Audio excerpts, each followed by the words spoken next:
Thrifty and Will back with Thrifty's Gaming News Podcast, better known as The Playground.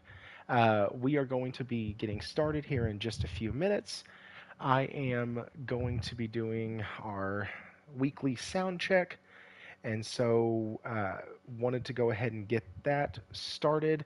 I'm going to ask my beautiful wife to do it, as well as whoever might be in the audience. And so, if y'all could, I'm just gonna have. Let me get actually,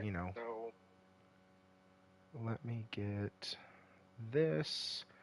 Are we not actually live? What's going No, on? we're live. Okay. See it on M- YouTube. My app took a little bit to update. Okay. So, Will, how are you tonight? I'm good, man. I'm ready to get this week over with. I'm ready for next week for Dragon's Dogma. I'm excited to see the reviews for Rise of Ronin. And yeah, let's just get this week over with. Awesome, man. I'm listening. Yeah, you sound good. I just listened to it a bit. Great.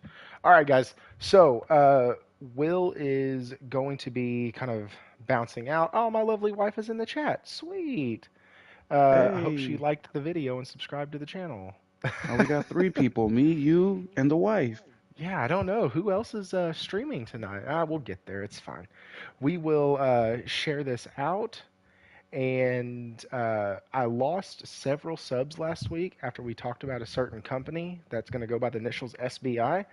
And they actually might come back up again tonight. So just understand if you don't like that and if you have a problem with my stance on it, the unsubscribe button is free and doesn't cost you anything. So, with that being said, uh, let's let me share this out real quick. Do all my little things. Hit that like button, guys, and we will get started in just uno momento. Uh, Por favor. just yeah, por favor. Thank you. I was like, wait a minute. Listen, my Spanish knowledge is awful. Um, it that actually doesn't begin to describe how Dude, bad it Spanish is. is my first language, and if you don't use it, you lose it. That's a real thing, dude. Seriously? Yeah, oh yeah. That's awesome. I know enough to get me thrown in jail and not enough to say I'm sorry. Oh that's, man, well, it's a easier language than most to learn, especially English, because it's the same alphabet. But aside of that's that, what I've heard. yeah, we'll But talk I about that failed a out of different it time. twice. So Oh, so did I, dude. they finally And it's my found a, first language. bro, they had to find a different path for me to graduate high school because I could not take foreign language. Like, yeah, you're gonna take Chinese or Arabic or Cantonese. Now I would. I would have wished that my school did that. But, anyways, so on tonight's show, here's the topics that we have. We will be, or at least I will be, discussing Akira Toriyama, and some of his life and his impact that it's had on me, impact it's still having on me, and I just want to give the guy his flowers. He has done so much for the gaming world, for Eastern audiences, and for Western audiences. I heard Asmongold say that the Dragon Ball Z universe has more diversity in it than any other entertainment meta out there, and I have to believe that. But so we're going to discuss that. Also, we will be talking about Spider-Man. Yes, there's rumors, there's leaks, there's this other stuff. Is it coming? Is it not? I watched a little bit of Jez's show today, got his take on it, and let me tell y'all, that dude is smart as hell. And so we're going to discuss a little bit of that.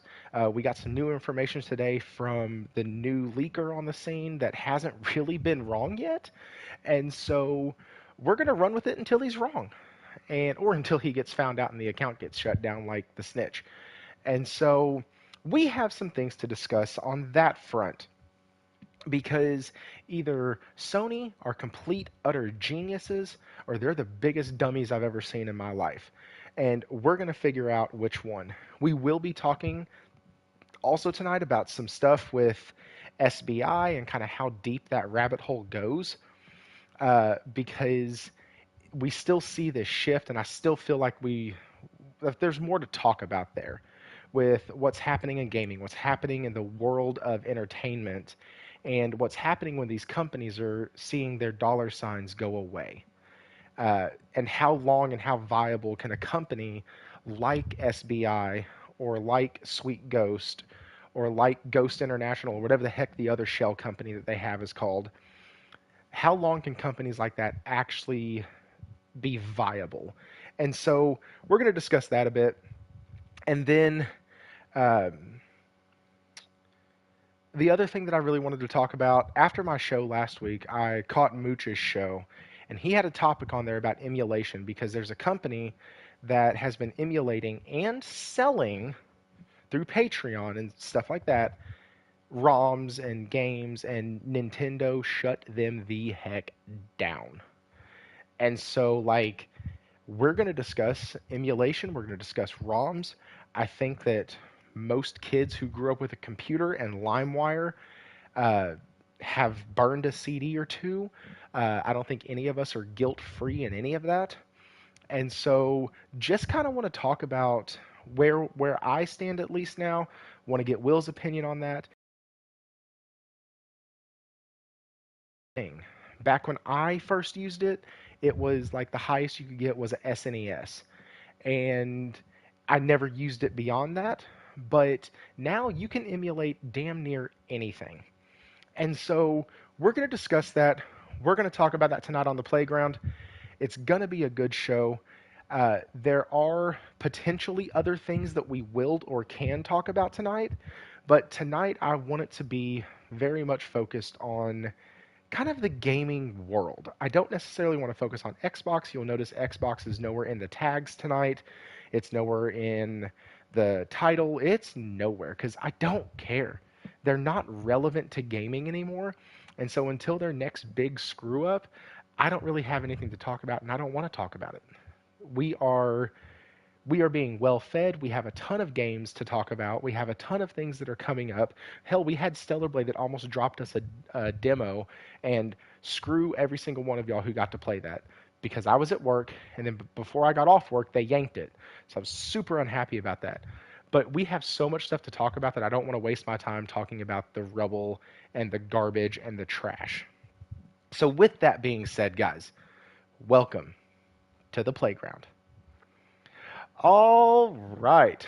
I know Will has stepped out for a bit, but let's get started. Let me talk to some of y'all, see who all is here. Oh man, I hope y'all had a good day.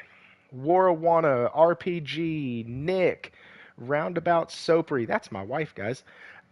Nelson, what's up? Michael, how are you doing? J1, how's it going? All right, so we're going to start off with the heavy topic. Obviously, you see the background tonight.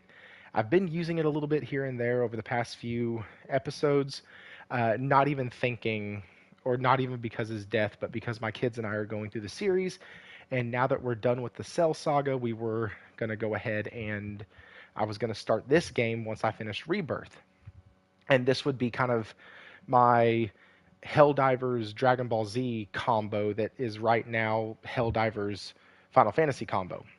And so it was sheer happenstance that all this has taken place. And I found out after the show last week that Akira Toriyama has passed away. That is extremely sad for me. Uh, so, what I want to do is, as I'm talking, for those of y'all who did stuff or were involved in, not involved as in you made it, but like took part in Dragon Quest, Chrono Trigger, Blue Dragon, uh, Dragon Ball Z, or maybe you're the guy who like knows all about Dr. Slump, which was his very first thing. I don't know most of these. Sandland I've never even heard of. So like guys, he had such an impact on this industry that we will be still seeing its effects and still seeing his characters live on in different media forms for absolute years to come. And so right now I just want to take some time, and if you're in the chat right now, go ahead and post like your favorite thing, uh, kind of your favorite thing that he released. What was that thing that he released that you're like, man, that's it. That was it. That's when I fell in love with franchise X. So for me, the thing that made me fall in love with Dragon Ball Z was that it was the characters, to be honest. It was the characters, it was the lights, it was the flashes. I was literally watching an episode between him and Frieza a few weeks ago with my boys, and the amount of like flashes that were on the screen, it really made me concerned. Like, I was like, man, am I going to send one of my kids into a seizure? Because this thing is nuts. And so, like, that was the first thing, though, that I remember as a kid was those fights with Frieza, the fights with Cell, the fights with Boo, uh, then going into Super. Like, I watched Super kind of at the same time as everybody else, which was different than Dragon Ball Z because I came into DBZ a little later than most did, even though it was on Toonami. Because like I watched one of the sagas, and then Toonami would take this actual break, and then the next year they would start back at the beginning of Dragon Ball and Dragon Ball Z. And so you had to watch the whole thing again, and then it would add like a little bit at the end. And so I remember like it felt like it took so long to get through that series. And I'm finding out that there were some episodes that I don't think we actually got over here on initial release. And so as I'm going through it, like I'm seeing all these new episodes and I'm seeing things that I don't remember that I haven't seen. And man, it's just such a good series. And I've joked before that with Innate that Goku was a terrible father.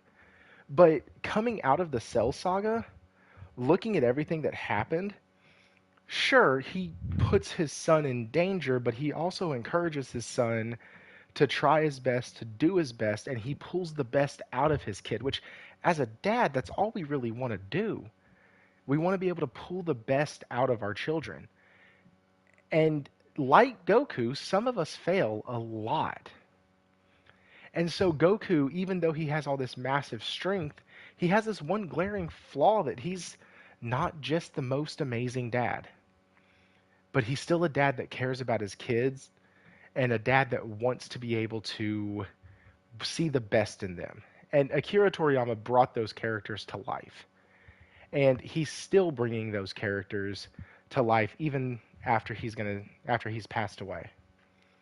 And so just wanted to give some time to think about that and just to give the man his flowers. He has done so much. Fun fact, in doing research after he passed, I found out that one of the games that he did, I think it's Blue Dragon, and he he did that with Sakaguchi, who was the director of the or creator, director, developer of the original Final Fantasy.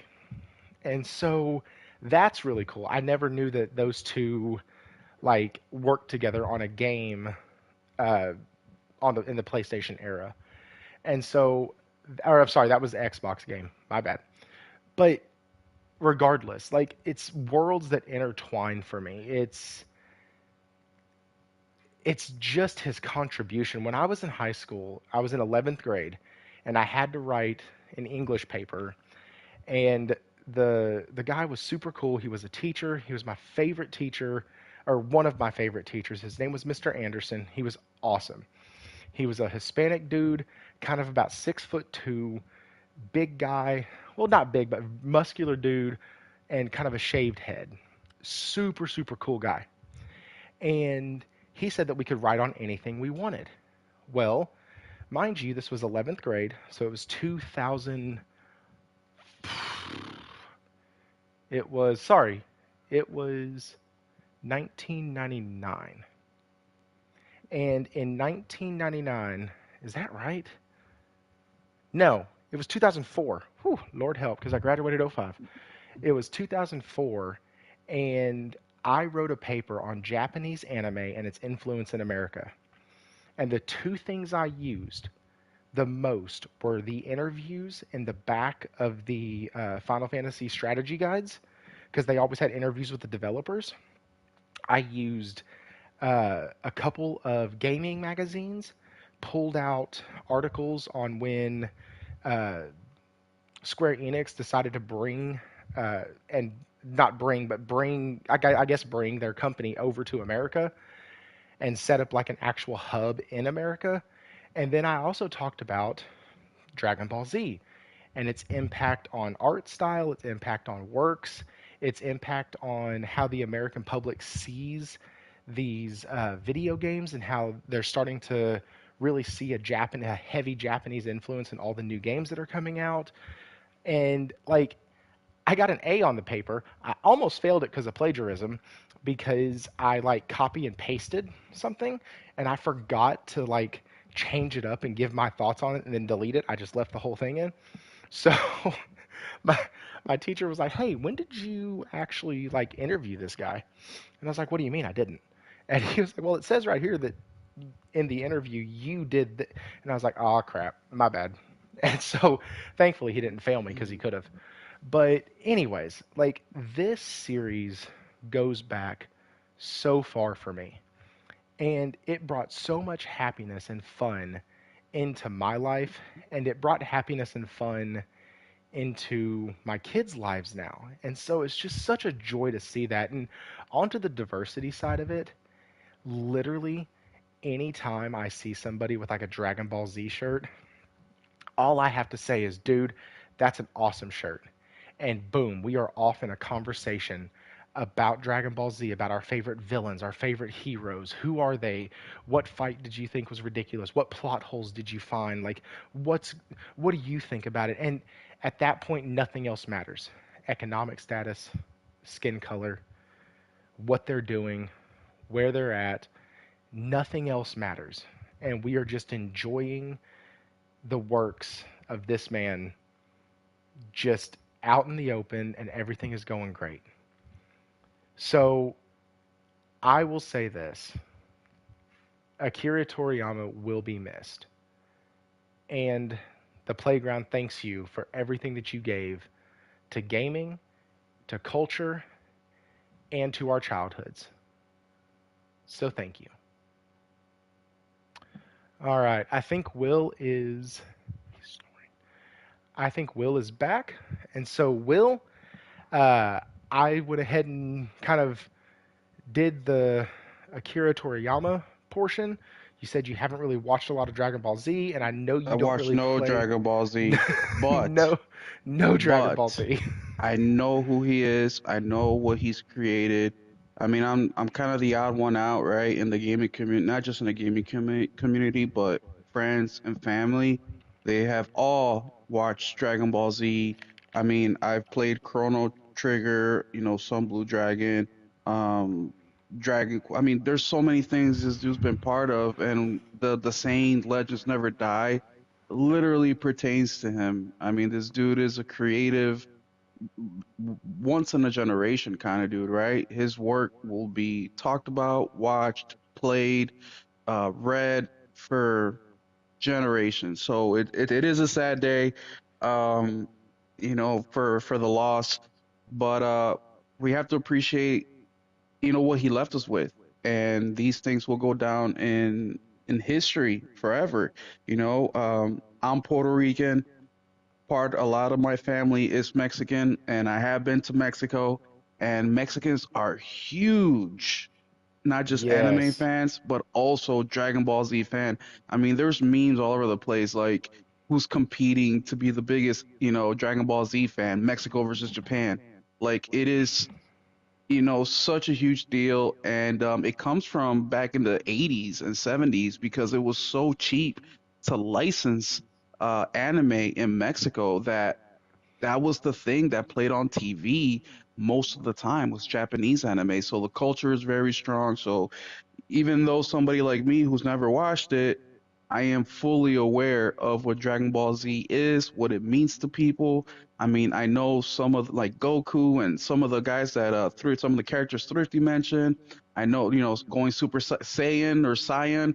I mean, like these are all engraved in pop culture. They're engraved, it's just it's just a big worldwide thing. So it's one of those things where it's like better to have love than laws than to not have loved at all, right? It's like, well, at least he gave us these works of art that we'll cherish and we'll appreciate. It just sucks that, he's gone. But that's the cycle of life. And I think, us in the gaming industry, in the gaming industry, like we're actually in the, well, we are, right? Because we're consumers and we talk about it. But these are the things that precede us, that will be here far after we're gone. All the experiences we've had with gaming that we pass on to our kids and our loved ones, and it's all a big tie-in. But yeah, man, it's just sad. I've been reading a lot up on him, stuff that I never knew. It sucks that I at least got to that point after he passed away, right?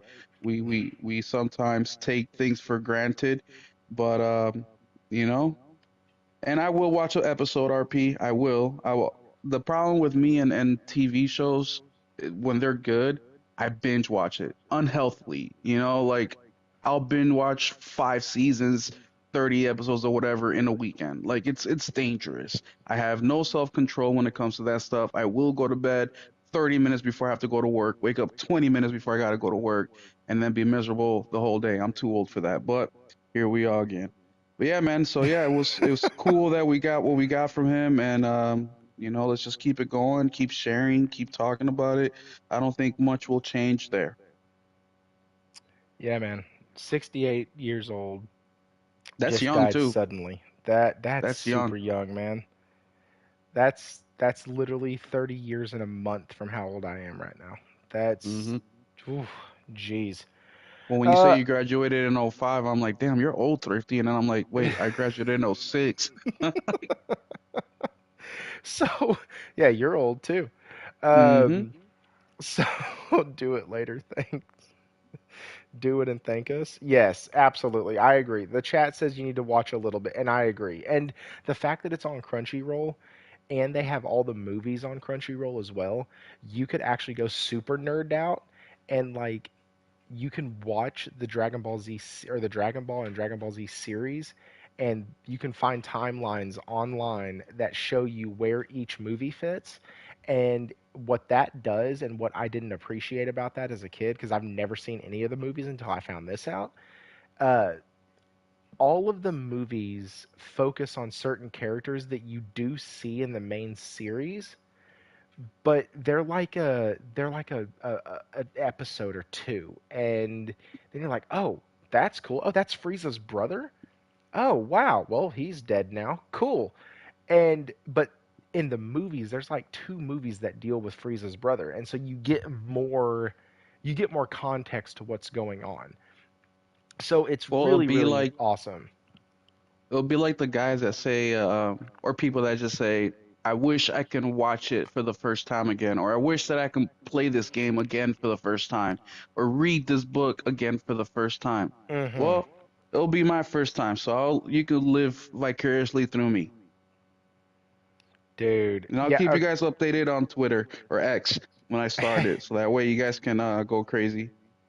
so RPG, I would say that Gohan's change into Super Saiyan 2 is the best change of them all outside of the ones in Super. But that's just me. Anyway, and that might be recency bias. We literally just finished the Cell Saga, and so like we're 3 episodes after it right now. Because fun fact, if you fast forward through the intro and stop before the guy starts talking at the end credits, the show is only 19 minutes long. So the episode only has 19 minutes of content.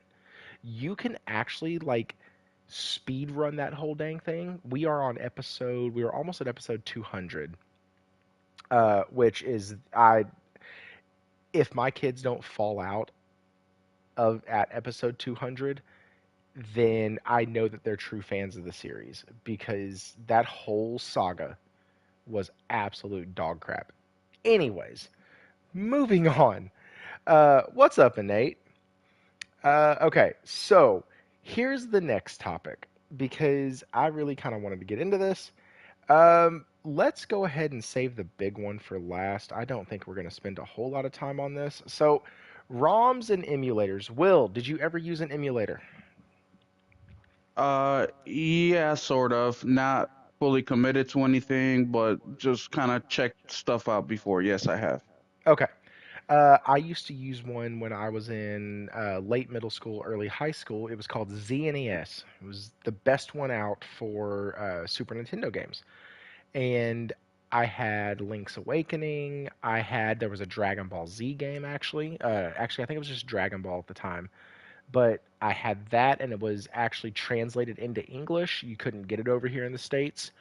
Uh, and so that was super fun. I remember having a couple other games on there like Contra and just a few other titles. And then, you know, it finally started to get to me as I was scrolling through the websites, and they always had this little disclaimer on there. And so tonight's topic, before we get into what the disclaimer said, tonight's topic is on ROMs and emulators. Where do we stand? Where do I stand? I'm not going to speak for Will. He can speak for him damn self. But where do I stand on this? Where does Will stand on this? Where do y'all in the audience stand on this? I want to actually know. And if we disagree, we disagree. I hope you stay.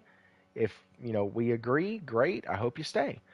But so here's what a ROM is. Basically, you download an emulator, which is a program on a computer.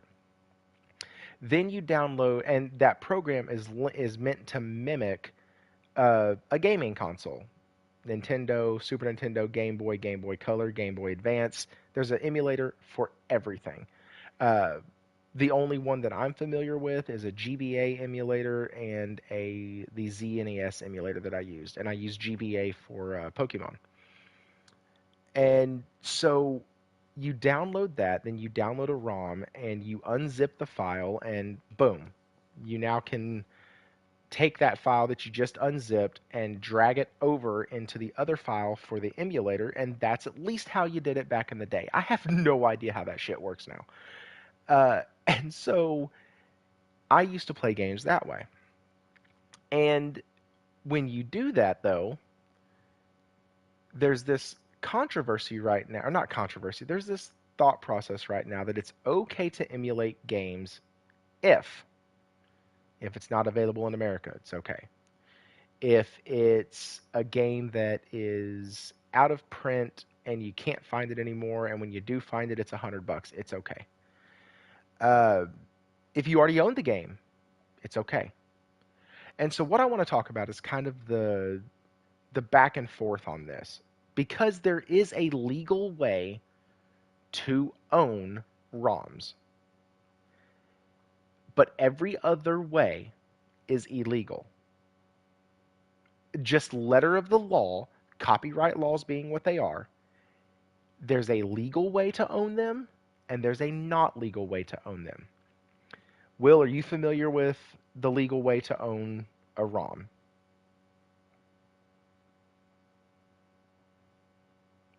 Hello? No idea. No idea. Seriously? Okay. So the legal way that you own a ROM is if you have the original cartridge and or disc. You are allowed by law to have a digital copy of a physical media that you own.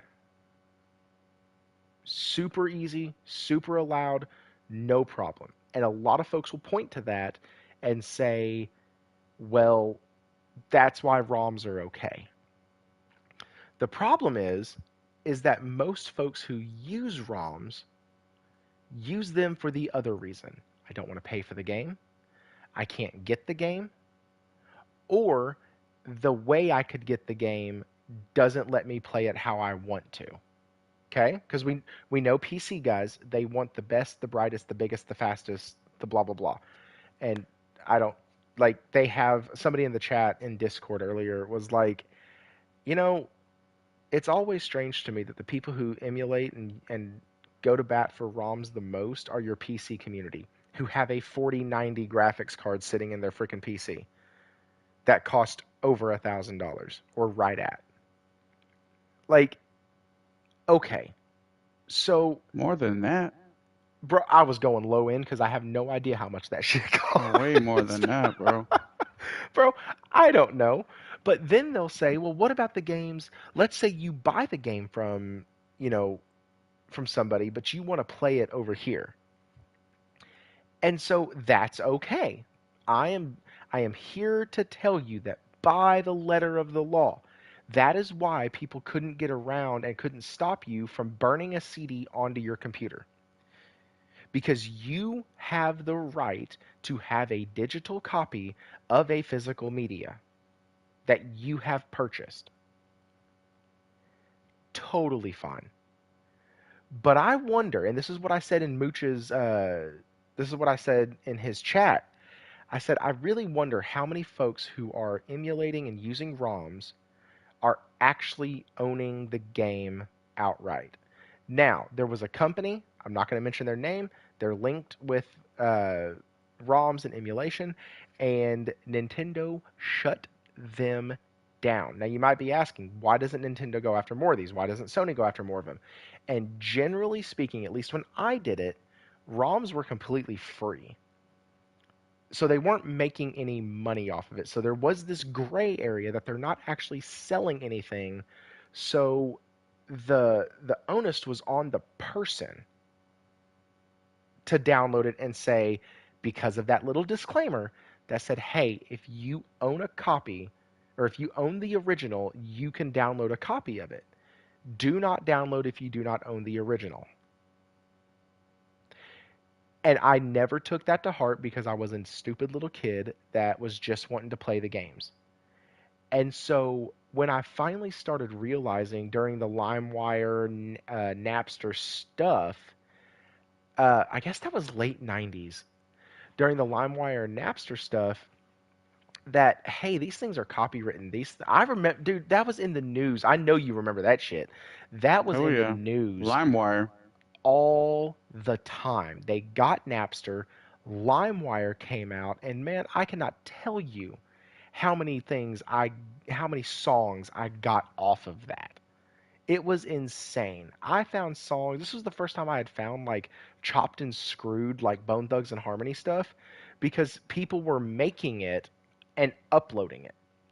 And then you could download it. There was a really cool rendition of I Got Five on it uh, that was awesome. But the original song was nothing like it because years later I tried to look it up again and I was like, oh, damn, that must have been like a remake or a remix or something. But it was in the news so much, and my dad would watch the news every night. And, well, you had one TV in your house when I was a kid, at least, because I'm old and crippled. No, but when I was a kid, like, you had one TV, maybe two. And so, like, what was what was on. And you'd end up watching the news with your dads or with your mom or whatever, because it would be on the stupid television. And I remember hearing about copyright laws and how much it actually hurts these artists when people are taking their songs because they have no way.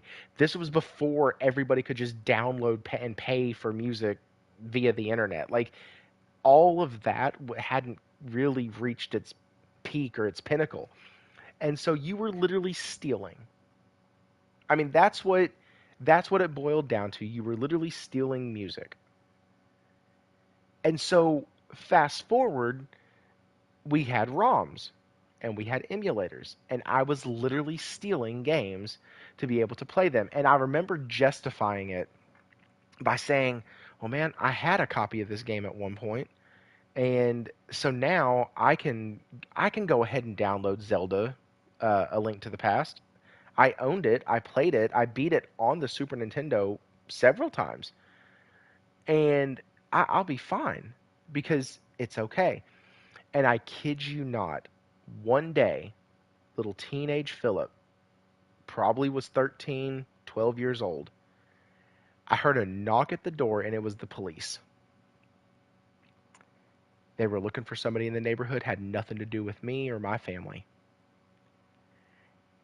I thought they were there to arrest me for all the ROMs that I had downloaded onto our computer because I was literally like, oh my God, they're here. I've downloaded too many. I've made too many burned CDs, and holy crap.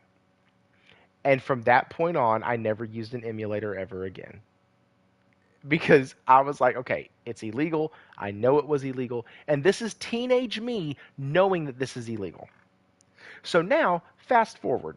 I have better judgment now. I know the difference clearly, point blank, period, between right and wrong. Stealing is wrong.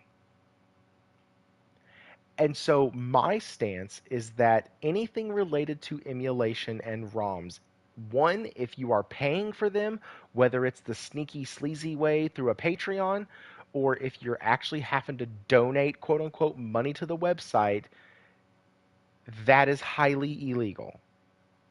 Somebody else has taken somebody else's property and is now selling it to you.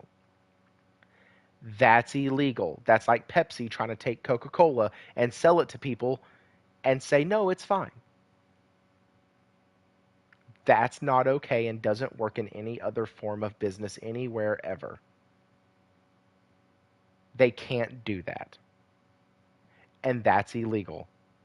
And companies who normally stay out of it, because if you look at Nintendo's track record, I hesitated when I say their name, sorry. When you look at their track record, they usually don't go after these sites. You know, ROM World was one back in the day that I used a lot. I did find out that ROM Paradise started charging through a Patreon and they got shut down, which that was another one that's been around for a long time. Anyways, Nintendo spoke up and Nintendo shut it the hell down. And they had every right to do so. And within the PC audience, what you'll get is, well, those companies, they don't really need it. They don't I'm I'm not too worried about what happens to the little companies or to the big corporations. I would never emulate a game or use a ROM for a game from an independent studio. Like every single time we do something that is wrong, we will constantly find ways to justify it. And that's just human nature. Like we do that through so many different avenues. One, we find a circle of people who agree with us and only talk to those people. It's called an echo chamber. You just constantly get fed bad advice and they keep regurgitating back to you the same bad things that you're already doing. And so they reaffirm you. And when you do that, you're literally seeking out only the advice that you want to hear. So that's one way that we do it. The other way that we justify it is a cost analysis. Or, my favorite, they don't make the game anymore, so it's too hard to find. Okay, listen. There are things called eBay, Amazon, local video game stores, pawn shops, conventions. You can find the games. If you want them, you can find them. And I know that because I got a buddy. His name is creative_Kofi on Twitter. That dude imports games from Japan to be able to play the damn things. Like, you can find the games. You don't have to Especially in steal. today's world. Bro, right? Like that, miss me with that argument. Now, I understand ish. I understand where they're coming from on, you know, you and I have talked about it, Will, the Mutants in Manhattan, the Ninja Turtles game. That game is a PS4 title that is $60 still. And it's because it was limited in its production and the studio did not make any more of them because they didn't sell very well because the game wasn't that good. And so it's a hard game to find. But guess what? I have a local game store right now that has a copy of it. Like, So I could get it if, and they only have it for $50 right now. I could get it if I wanted to. I don't have to resort to theft. And I think that anybody who uses ROMs and emulators in the way they're not intended, not using that shit as a scapegoat. Well, it's okay if I own the original. Do you own the original? Well, no. Well, then that doesn't help. That's You're just pointing out that what a law-abiding citizen could do, but you're not doing it. Well, what about games that are on the Xbox? Or no, I'm sorry, games that are on Xbox games go to PC. What about games that are on the PlayStation that haven't made it yet? I want to play those. Sorry about your luck, dude. Buy a PS5. Instead of getting the next graphics card that's going to fondle your little giblies, buy a PS5. Boom. Now you can play it. And the money you saved not buying the newest graphics card and buying a PS5 instead, you can then put that savings toward buying all the games you want. Or, hell, you're a PC guy, you're probably part of a subservice already. Go ahead and just sign up for PlayStation Plus Premium. You'll get everything. Well, within reason.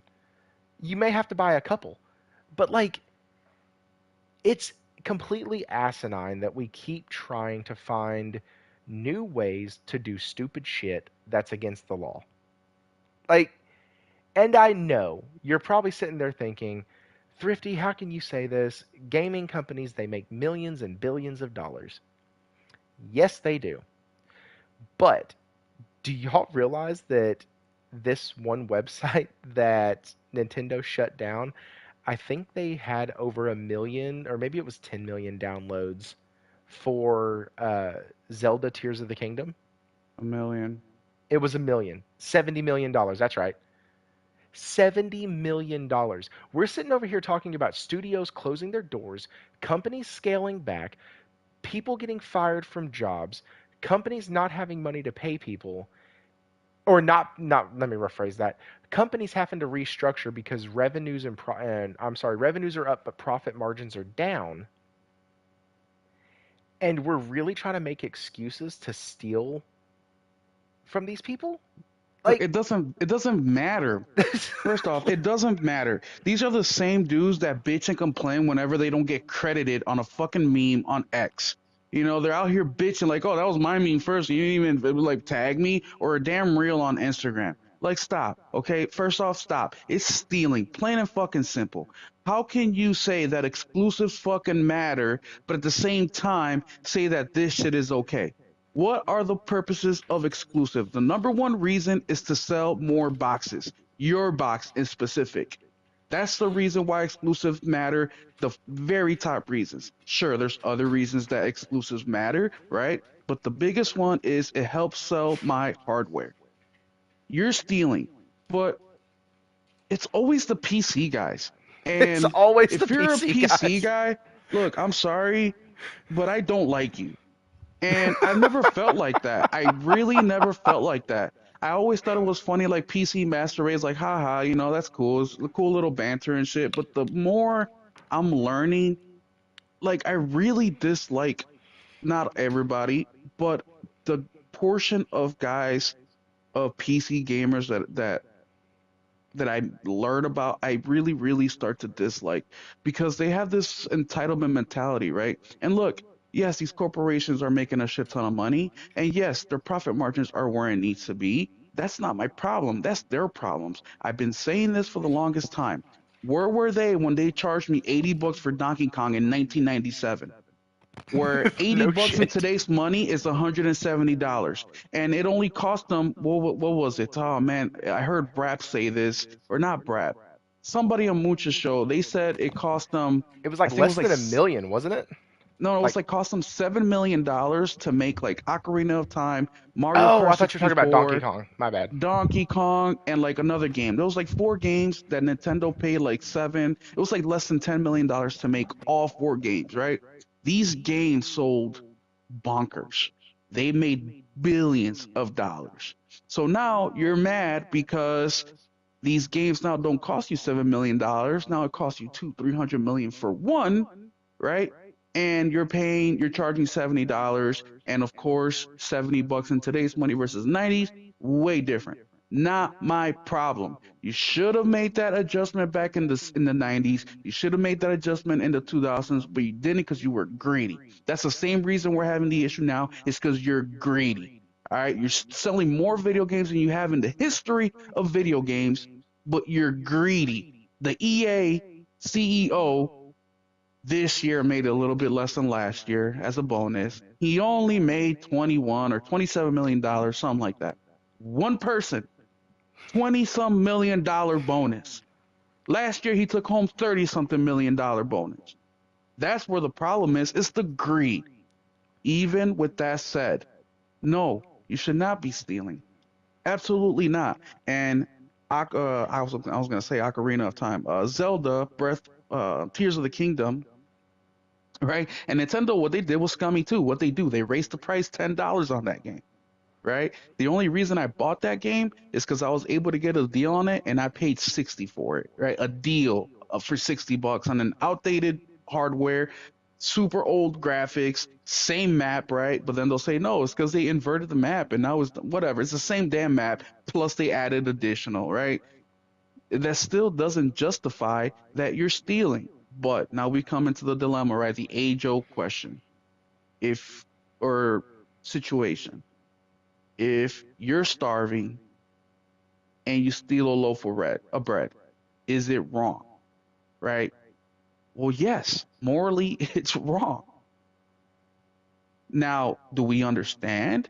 Absolutely, we understand, and more than likely, I would do the same, right? Especially if I have kids, wife, somebody to support, I'm gonna steal that loaf of bread if we're hungry. That is But a morally, necessity item that is a little bit I more understand that. understandable than a But luxury. here comes the necessity part of this. Another argument with emulation is gaming preservation, right? That's another big topic I of totally discussion, agree, right? And I agree that gaming preservation is extremely important. which is why you're allowed to own a digital copy if you own the physical. Yes. What has Will, and I actually tweeted about this the other day or yesterday, I think it was about pocket watching, right? Somebody sent me a DM about how I'm basically spending my money recklessly and I should use it towards something better, right? Like if they knew my financial situation. I don't To know be what fair, one can. on the show, you have said that you have a little bit of a sickness when it comes to buying games, but go ahead. I do, but I can afford it. You can That's afford the it, right? difference. It's not like I'm, skipping light bill to buy games. No, it's I was gonna say something else, but the point is, I have been itching to play specific games. A game Thrifty brought up a little bit ago, Ninja Turtle. What is it? Ninjas in Mutants, Manhattan. Mutants in Mutants in Manhattan. Manhattan. Yeah, yeah. I had the itch to play that game, and I couldn't find it anywhere except for GameStop. And GameStop had it for $70. And I said, I am not going to pay $70 for that game. So what I do? I didn't do anything. I didn't buy the game. And then a Black Friday deal came around or whatever where I ended up getting the game for $40. And not only did I get the game for $40, they sent me two copies, right? You lucky So my bastard. luck completely changed. But that's what I did. What would I have done on a different example, which I'm currently doing right now? There's some PS3 games that I really want to play that one aren't available on PlayStation Plus to stream, and I can't find them everywhere. I've been hounding my buddy who lives an hour away to sell me the PS3 Fat Boy that I sold him like 7 years ago for $100, by the way. I've been begging him to let me buy it back from him. I've been offering all sorts of money to this guy. He won't fucking budge. I offered him three, four, $500 even. He will not sell it back. But I am in the process of trying to acquire the PS3 so I can play some of these PS3 games, right? That is what, and I know it's not feasible for a lot of people, right? Now, a lot of people can do that. I understand that completely. But now we go back to the question, and I know that it's a necessity, Thrifty, That's right? stealing. But if you're starving, do you steal the loaf of bread? Is it morally right? No, it's not. It's stealing at the end of the day. does Nintendo. They still have people to employ. Look at the market today. The Japanese market is the only one that is giving raises to their employees. Capcom just said that they're going to be giving, I think it was a 5% increase to the new graduates coming in. Nobody asked for it. They said, we're doing well. We want you guys to be happy. We know that you're worth the money. So we're going to give you an increase in pay. The Japanese, they spend just almost as much as the West does in producing games, right? They have similar amounts of developers and people working. How are they able to make it work and these Western companies can't? I don't know. But it is not right. It is not fair. And we see this on PC, guys. And you know where else we see this at, Thrifty? Take a guess. Xbox. Well, yeah, they're Xbox PC has guys. an actual app that you can download where it puts basically the Xbox in developer mode. And it's not a free app, by the way. It's something that you have to pay for. It's like $20. And you can run emulators on your Series X.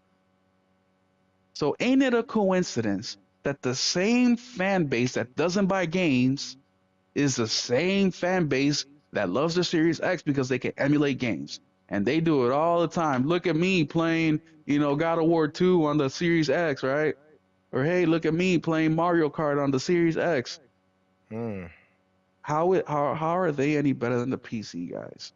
And look, I'm not trying to come at from a moral high ground, right? Because I'm not perfect at all.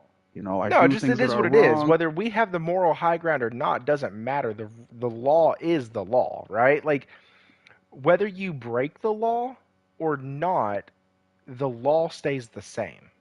Stays And the same. so And people even who if it point at wasn't a yeah, go ahead. law, it's still, to me, wrong.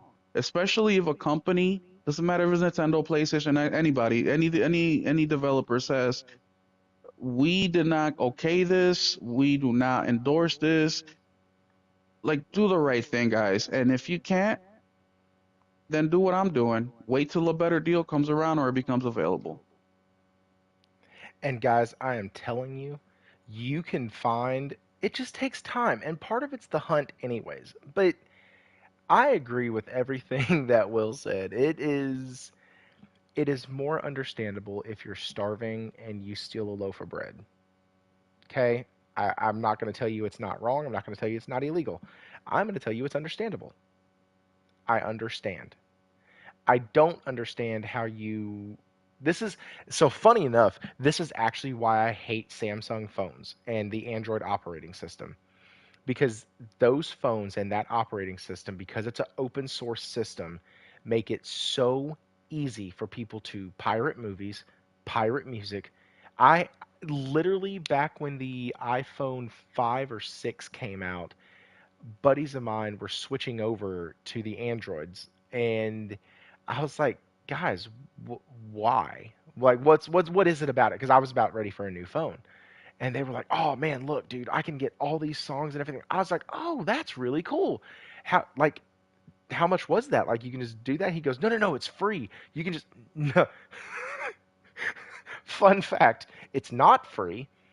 Uh, it might have been free for them, but they were stealing. And I was like, man, I don't need to do that. I don't want to do that. I don't want to steal my stuff. I want to give money to these artists who make these songs. I want to give money to these companies who make these movies. And then someone's like, well, what if you don't want to give the money to the company? Because, the SBI argument, what about, like, let's say the new Marvel movie that's coming out or whatever, uh, you don't support Disney. Well, you still want to watch the movie, though. That is where the consistency argument comes back in. Be consistent because all you're telling me is that you would rather steal from them than give them money because of some morality thing you have. But in stealing from them, you're doing something wrong to combat something wrong from a company that you would openly say you don't like or can't stand, but yet you consume that. It's full of bullshit. Like, it's just 100% full of bullshit. Every time somebody brings up a reason why these things are good, it's also why I don't use a VPN. Because I'll be honest, every VPN can be cracked, every VPN can be hacked into. It doesn't make you any safer. But the one thing that it does do is it lets you log into different accounts around the world using different towers and be able to access content from subservices that are not here. So, like, you can access content from Yeah, but Netflix that's not Europe. illegal. And you're paying for the service anyway. So on Netflix, you'll be able to So, see stuff that is in your region, but you're still paying for Netflix. so hang on though. It's not available in the region because Netflix doesn't have the license to distribute that content in that said region. So what you're doing is you're taking Sometimes, content that they don't have the license for, and now you're using it. but that's only sometimes. Sometimes it's just because they don't want to put it on there because they want to gatekeep content. And that happens all the time in in media like that, like movies, TV shows. I'd be interested to see those numbers, to be honest. Like that's Even movies, like they'll come out in, Europe, a week later, a month later, they all try to leverage their IP, which is their right. It's their right. They're the ones paying for the licensees. But this is where the saying that I've always said in this podcast is speak with your wallet, guys. Especially when it comes to gaming, speak with your wallet, and that's the best way to be heard. Not on Twitter, not on boycotting, not on none of that crap. It's buy the damn thing or don't buy the damn thing. yeah, and like some folks in the chat are saying it could be licensing issues and stuff, and it might be. It could be, But it could be, yeah. anyways, we have spent way more time on this than I meant to. It's just something that got like I really I almost and I don't know Mooch from nothing. Like, here's the deal: everybody who I've been on podcasts with, they all know Mooch, and all the folks who have been on my podcast have been on Mooch's. And so, like, I followed him. I subbed to his channel last week. Caught a show of his. He just does his shows earlier in the day for me, and so I can't catch most of it. But I heard this man, and you could tell there was a PC Xbox dude who was like, it didn't make any sense what he was saying. No, they have dude PC. That's why I don't there's a lot of PC guys I don't like. And there's some awesome PC guys that are really knowledgeable that, they're fair and they love gaming. But PC guys, like, for them, like modding, right? Modding to me is it's created more problems that I think it fixes. For example, Shit, Bethesda Bethesda's been games. relying on modding to fix their shit for years. Exactly. For years. So, and look, this isn't some, I was just, dude, today at work, I was just listening to a mini history of Bethesda. And basically, the same problems that they're having today, like announcing games too early, games are not finished. This isn't just this gen deep problems. This has been going on since '94, since the inception of Bethesda. This isn't anything new, but their player base has been so supportive, especially in the '90s and 2000s, that speaking ill or criticizing them was really frowned upon. And look where it has gotten us now. So these things have consequence. So when somebody tells me on Twitter, me criticizing Helldivers for their recent patch and that I don't like it, then I'm being immature idiot because, of my opinion. I disagree 100%. I'm a paying customer. If I disagree with something, just as much as when I agree and I praise a company for something, it doesn't make me right or wrong. Now, yes, you can disagree and you can say, well, this is why your opinion doesn't make any sense. But to shame somebody, and we've been seeing this too today, especially with SBI Yep. company, people have really been shaming, or not people, journalists have really been shaming people, Bro, and it's it's just been the age nuts. old, what is it? attack the customer. The customer is always wrong. And last week I put up a tweet that I said I've been listening and watching to interviews from developers that are not publicized. You know, what do you call those? Like underground interviews or behind closed doors interviews or just like Oh yeah, yeah, yeah. leaking stuff. You know, just like, okay, I don't want you to say my name, but I just want to tell you what's going on. And these aren't easy to find, by the way. On YouTube, there's some. A lot of them are articles. A lot of them are like Reddit stuff. So you can't really take the Reddit stuff too serious because it could be anybody, right? But there's a couple of things that I saw that were in common.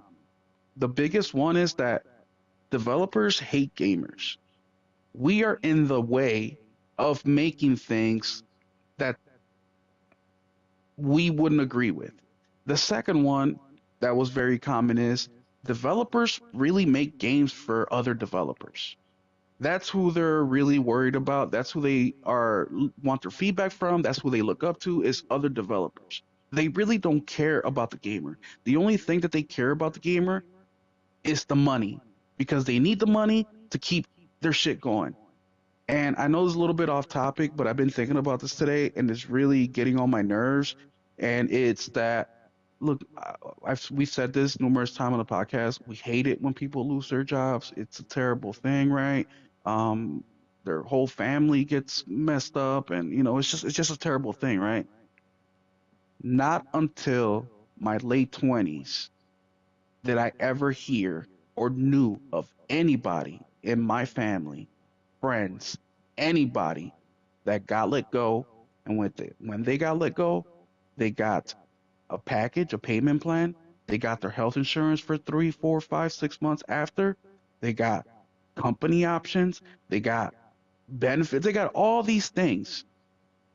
I've never heard of that before. I mean, I've heard of it in, white collar, CEO level type, workplace, but not your plumber, not your HVAC technician, Mm-mm. not your retail person. Most teachers don't, but yet these people do.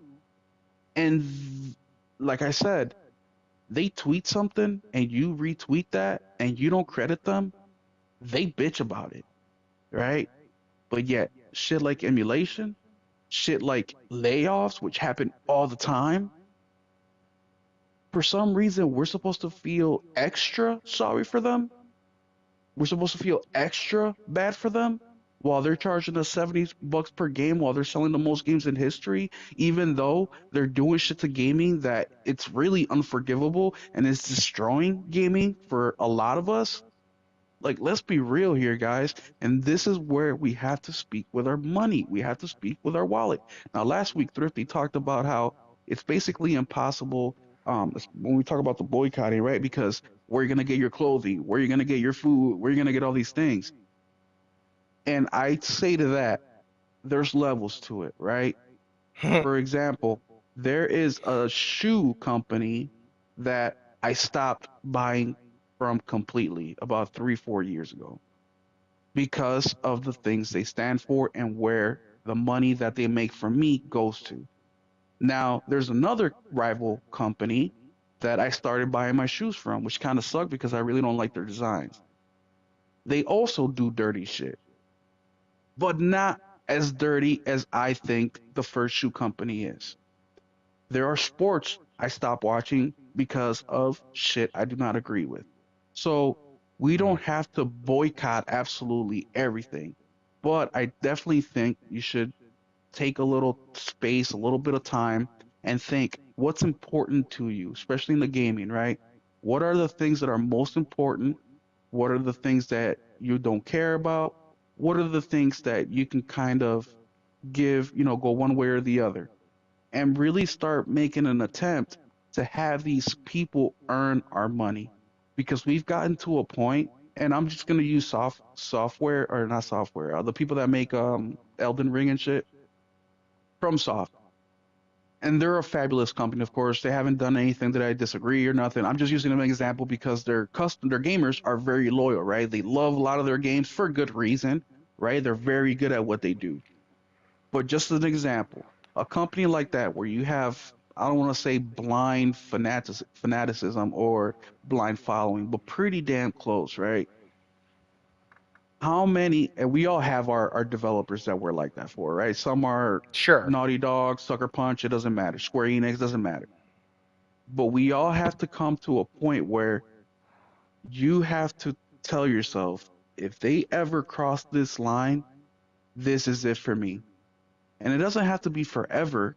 It can just be for that game or the next two games or the next three or for however long they keep up with the shit that you don't want to deal with. I'll use another one before I pass it back to you, Thrifty.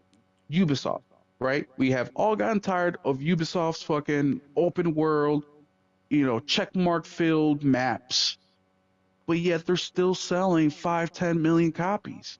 So obviously, we complain about it, we talk about it all the time, but yet we're willing to look past it because of whatever the story, or they decided to do Vikings, or they decided like this is where the important part comes in, guys.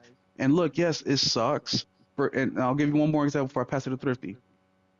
So, a specific game that a lot of people love. I disagree with the director. I disagree with what they stand for, all that. But I was intrigued with the game. The leaks came out, and I really didn't like what I saw. So I didn't want to support them. So what did I do? I didn't buy the game. I was able to find a friend who had the game, who beat the game. He's not a hardcore gamer like us, so he's never gonna play that game again. I offered him $10. GameStop was selling the game at the time, $30 for a pre-owned copy. The game was still brand new for $60.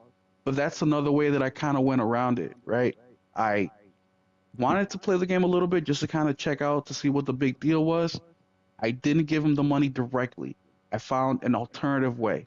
The whole point to me was, now I could be just lying to myself, or, just bullshitting myself in a way, but the way that I justified it is I'm gonna get this game off my buddy. I'm paying way less than I would have if I got the game from retail somewhere. And he's gonna take that money, he's probably gonna go buy a Big Mac. And that's gonna be the end of my money there. And that's another way that I Your did buddy it. got the better end of the deal. He got the better end of the deal. So that's just another alternative way, because these, like I said, dude, I'm not saying this just to be a hater, because once again, I love the gaming. I love gaming, right? It's my favorite hobby. As you can tell, the pocket watchers say that I waste my money on it, right?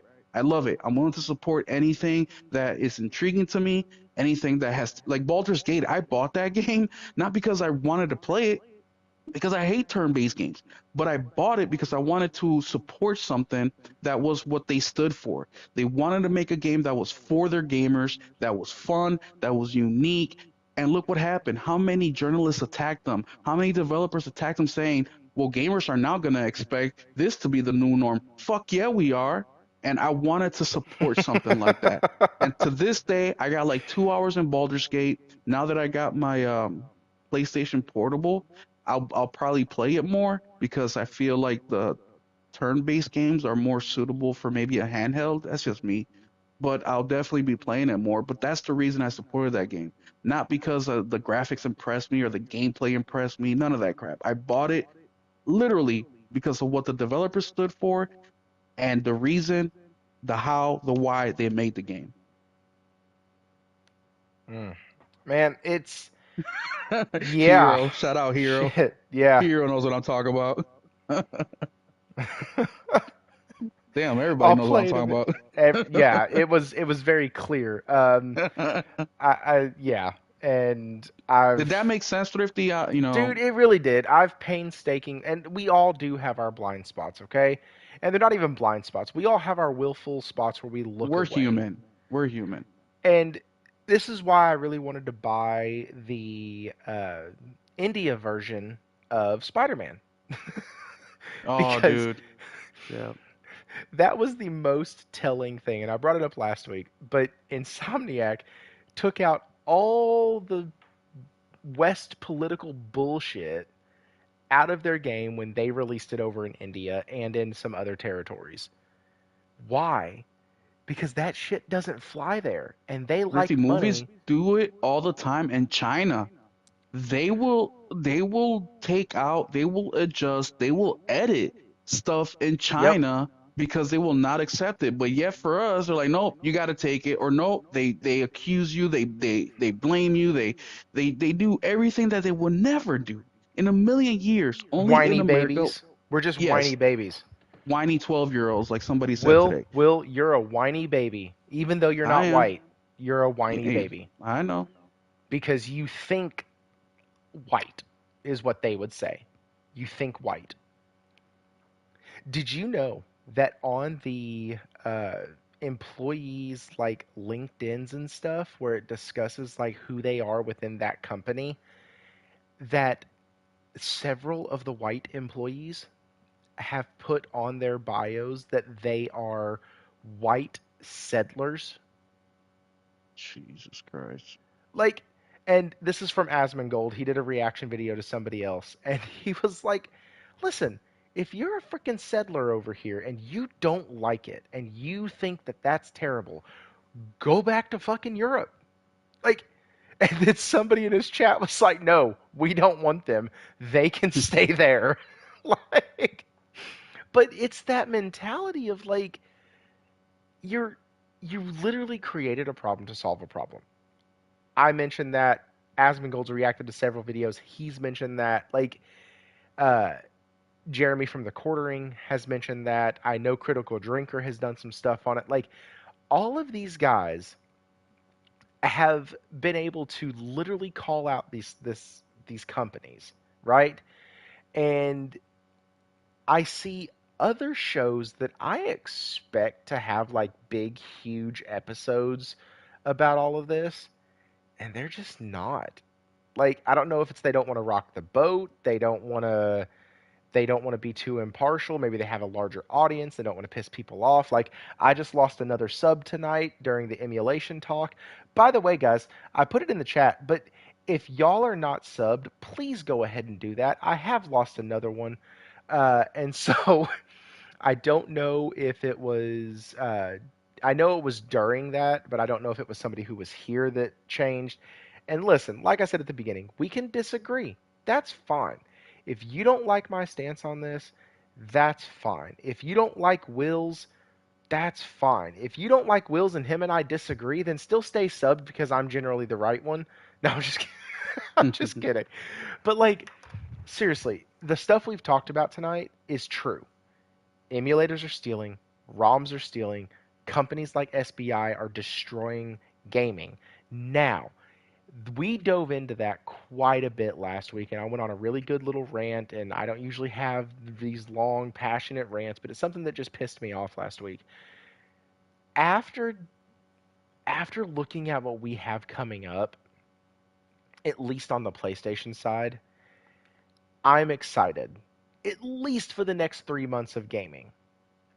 I'm ready to see if Sony is going to follow suit with what they've done at Naughty Dog, what they've done at Santa Monica, and with what they've done at Insomniac. If they're just going As to far keep as what? going. Like making As games? No, as far as pushing the agendas to keep getting the Oh, investment monies from these big shell companies that have all this money. yeah. Well, And we will see, bro. That's gonna or be it's they could take the cue from Japan, and they could take the cue from South Korea, and they could take the cue from China Hero Project and India Hero Project and go, you know what? Yeah, we're done. We're done the with o- that. the only reason I don't think that's gonna happen is there's a reason PlayStation caters to the Western audience because that's where the money's at. And look, I'm not trying to shit on Japan or Europe or anything like that, but the money is in America. We spent the most, we buy the most, Yes, and but if they weren't piggybacking off of already established IPs, it wouldn't work. Look at Suicide Squad. Didn't work. well, it didn't work because the people at Warner Brothers are stupid. You know, they're literally gonna That's true dismiss their too. number one selling That's IP in how long? to go ahead with some fantasy. See, that's why greed is such a huge thing in the gaming industry. There's so many of these developers and publishing companies are ran by people that don't even care about gaming. Just like these damn journalists, just like these YouTubers, they don't care about gaming. Look what happened to that famous girl. She's famous in the gaming, Twitter world, Andrea, whatever, where it wasn't even her gaming, it's their fucking boyfriend gaming. They're just part of the gaming world because it's profitable from all formats. It is profitable. It's still in its infancy as far as um like gaming journalism, podcasts like this. It's still in its infancy where movies, music, all this stuff has been around forever and people have been writing and talking about it forever. Where in the gaming world, it's just now catching up. Remember, nowadays being a gamer is now it's not looked down upon as much as it was when I was growing up. When I was growing up and you told a girl you liked that you were a gamer, she would look at you weird. At school, you watched Dragon Ball Bro. Z, you played games, you were a nerd, you were a geek, right? So they're still in the infancy as far as that goes, where now it's more widely and socially acceptable. So all these greedy corporate fucks are trying to get their greedy corporate hands into gaming, and one of the easiest way to profit off of that is to get BlackRock to invest X amount of billions of dollars by including a bullshit plot line about a bullshit problem that doesn't fucking exist. I literally just talked about in the podcast how I'm Puerto Rican. Part of my family is Mexican. I went to my whole elementary, middle, and high school. We were all mixed, all mixed. Three of my seven best friends throughout my school years were black. Two were Asian. One was white.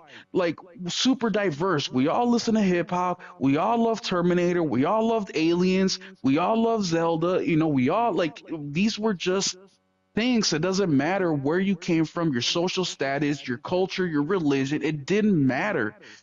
We all enjoyed the same stuff. Why? Because it was good.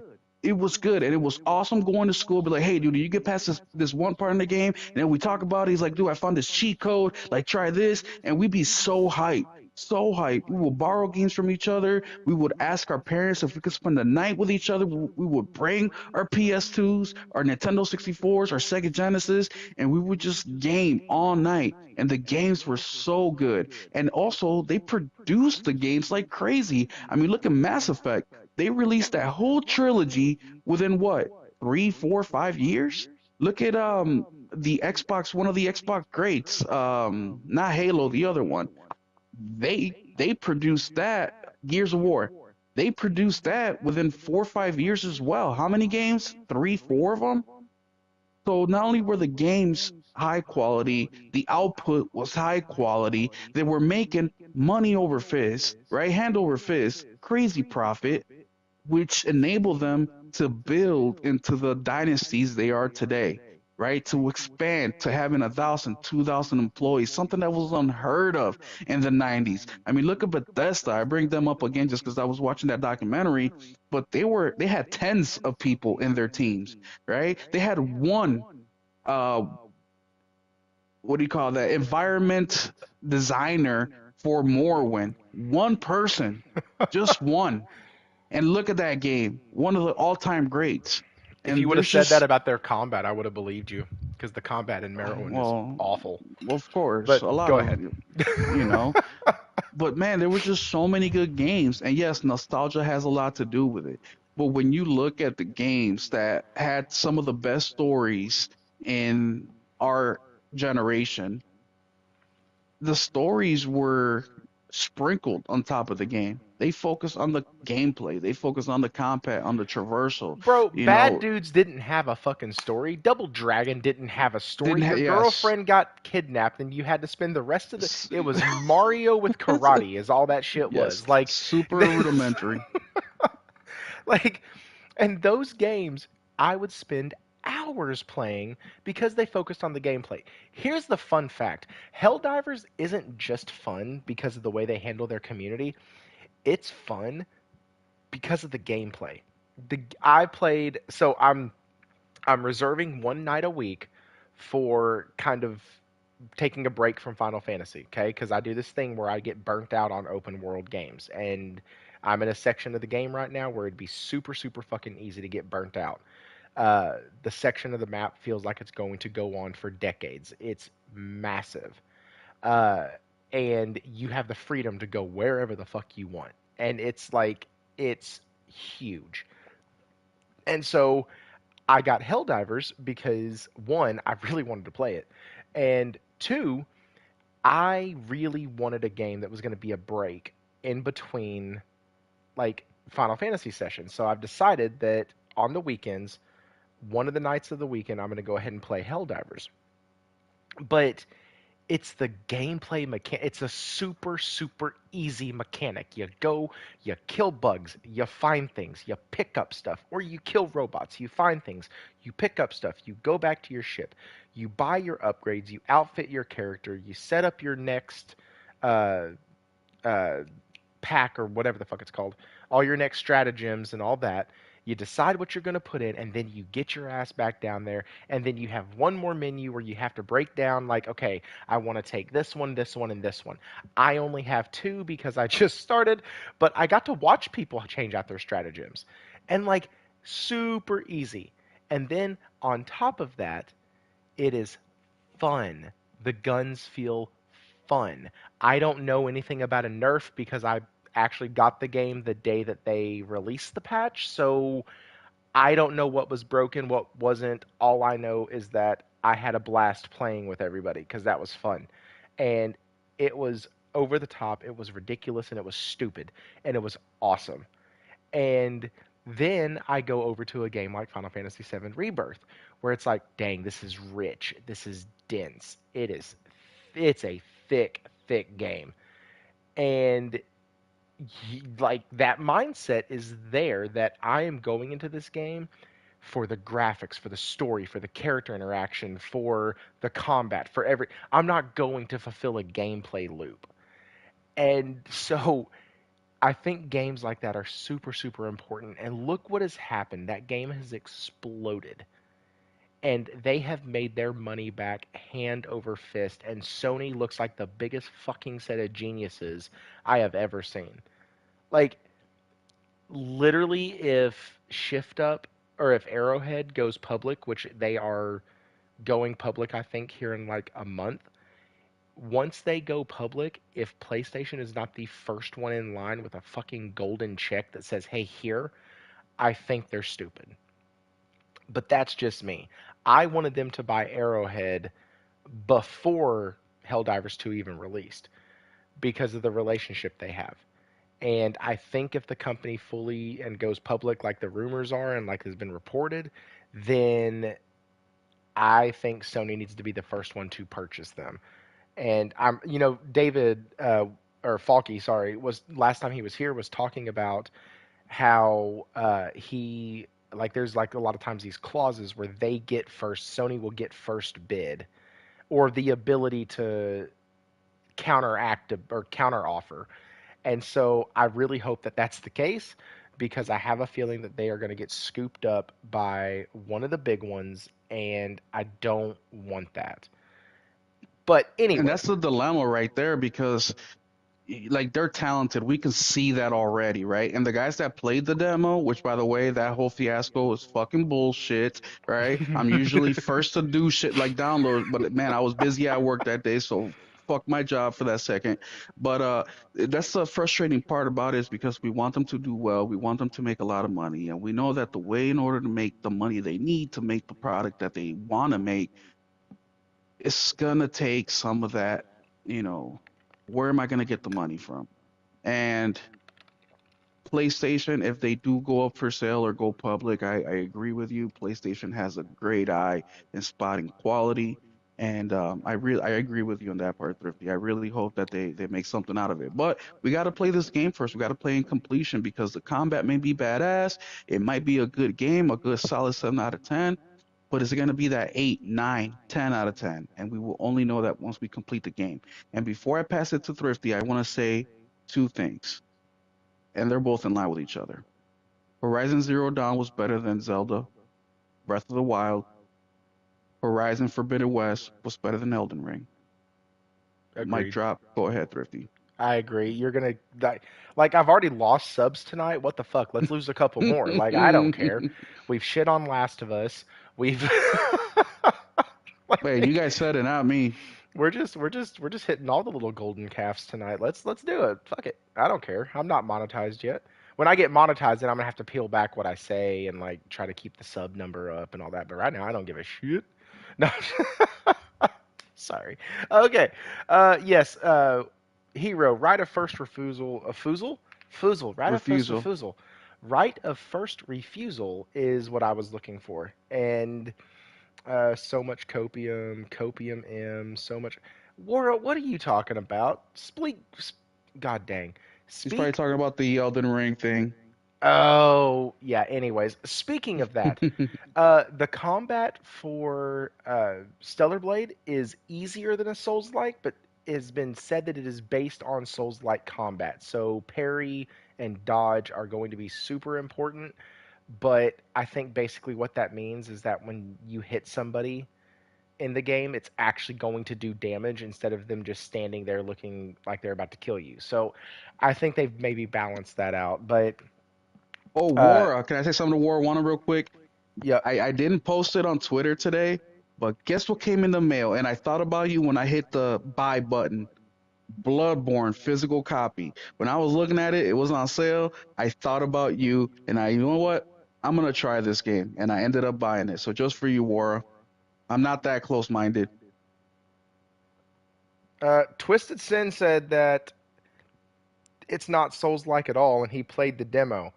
And so I was actually replying right now, but several outlets, I remember watching like videos of people playing the demo, and they were like, yeah, it's really Souls-like, dodge, parry, all of that. It does seem a little faster, a little lighter, but uh, Wait, since just when be did dodge parry become equated to Souls like? no, like the iframes and stuff like that, the big, larger than life bosses that are gonna like that. I I guess did. that's yeah, I don't know, but I'll take a twisted word on it more, I will. but I will too.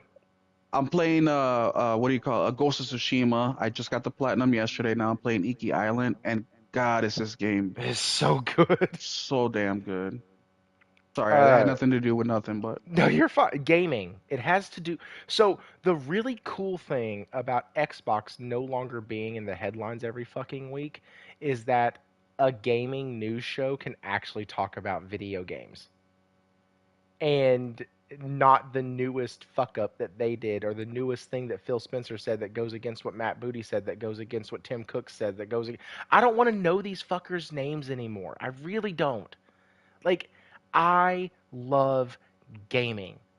I love playing games. I love. So I was talking to the Discord today, and I'm actually going to be canceling my premium subscription, and I'm going to go down to Essential. And I've had Essential since it started, and I'm going to keep it. Also, Helldivers. But I will say this: I don't have the time to play the amount of games that are available on PlayStation Plus Premium. I don't have the time to play the demos that are all available. I am so ready to get back to going to my local stores, going through the PlayStation Network sales, finding a game on sale, spending 5 to 20 bucks, getting that game, playing it for a week or two, and doing either a initial review or a first impressions or some of the games I beat in those 2 weeks, and I can do a full video. I started the channel because of that. And literally, when the subservice came out, decision paralysis is a real fucking thing. And I think that that's led into a lot of what I talk about gaming depression. Like, because you'll sit there and you'll scroll through everything. And you're like, man, now I've spent 30, 45 minutes scrolling. I ain't got time to fucking play anything.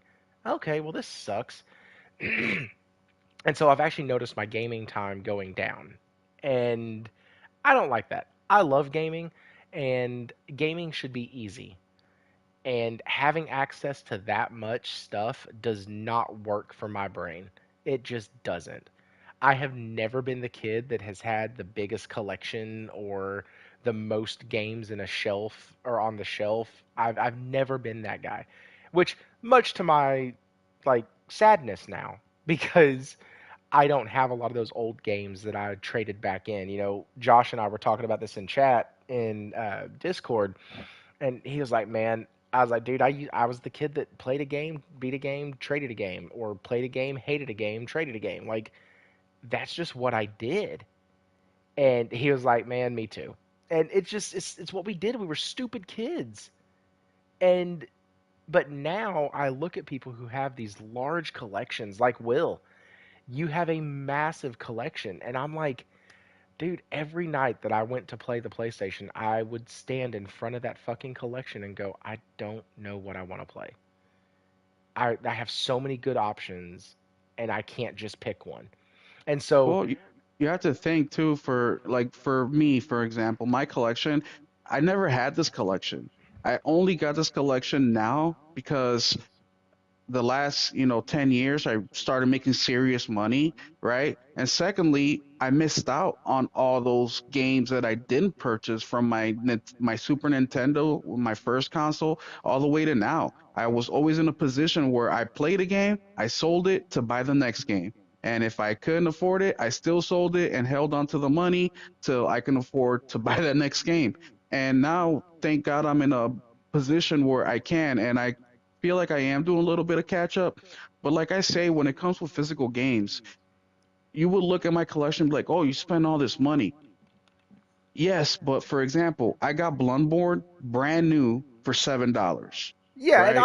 I wasn't pocket watching when I said that at No, no, all. I know. But like, guys, this is what I mean. Like, invest in the physical because, and this is for me, but maybe it might resonate with some of you guys. What Thrifty was talking about the options being too much. Well, I don't get all the games at once. So when I buy a game, I play it. And if it's a game that I really like, I stick to it and I beat it. I put it away. Now, right now, I'm in the situation where I got 60 hours into Helldivers, so I'm a little burnt out from it. I've been playing Final Fantasy Rebirth. It's way better than the first one, but it's not enough to keep me engaged. So I'll play an hour or two and then I'll put it away. And then I decided to go back to Ghost. Now I just beat Ghost again, 60 hours in, but I already put in 30, 40 hours last year over like the last 6 months, just playing a couple hours here and there. And I decided to get the platinum and finish it out. So I just say go with what you're feeling in the moment. Don't think about it too much.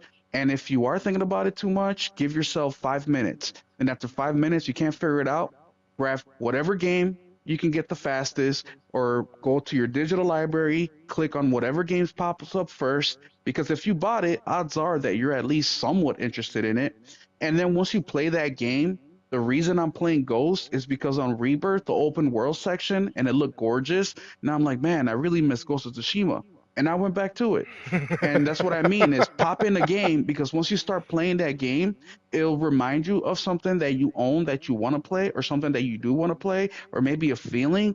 And you can go that way and let your gamer intuition kind of carry you into that. And that's how I've been dealing with it. And yeah, I got a lot of games that I've never played, never touched. And when I get stuck in those moments, I'll just crank one of those out, put it in, and then start the process of how I feel right then and there. Yeah, and one of the things that I wanted to challenge myself with this year, and I was talking to Salty about this, I want to beat an average of one game a month. Okay? My biggest problem, and maybe y'all deal with this, my biggest problem is starting a game, getting halfway, three quarters of the way through it, and then for some reason, kind of like what Will said, it just happens later in the game usually for me. But like it reminds me of another game that I haven't beaten yet. So I'll download that again and get it set up and start playing it. And then I'm like, well, shit, I don't remember anything of these controls. Okay, I'm just going to start over. Then I get three quarters of the way through that game, start a different game. And then I get three quarters of the way through that game. It's like, it's this vicious cycle. So I really want to challenge myself to beat several games this year. Like, I want to beat 12. Last year, I beat I beat a couple smaller ones, I think. I can't remember if it was last year, but I think I beat Fist last year. Uh, I beat Hogwarts Legacy. I beat Final Fantasy 16. I beat God of War. No, I beat God of War Ragnarok in. No, I did. I beat it in the beginning of the year. Because it had come out in November, I believe, and I had Hey, 90 hours. Thrifty, Yeah, are you able to, like, if I send you a message on PlayStation, are you able to, like, put it on the screen or does that mess anything up? it won't work. Okay. Well, It, I was asking because something that motivated me to finish more games, right? Because I sometimes get easily distracted, and I hope this helps somebody, is I started keeping a list of all the games that I beat. So, for example, I just put Ghost of Tsushima in yesterday, and I put the date of when I beat it. I'll put information such as beat the game, still have a lot of side content to do, or beat the game, got the platinum. So, for example, this month I have l- uh, Banishers. I beat that February 29th.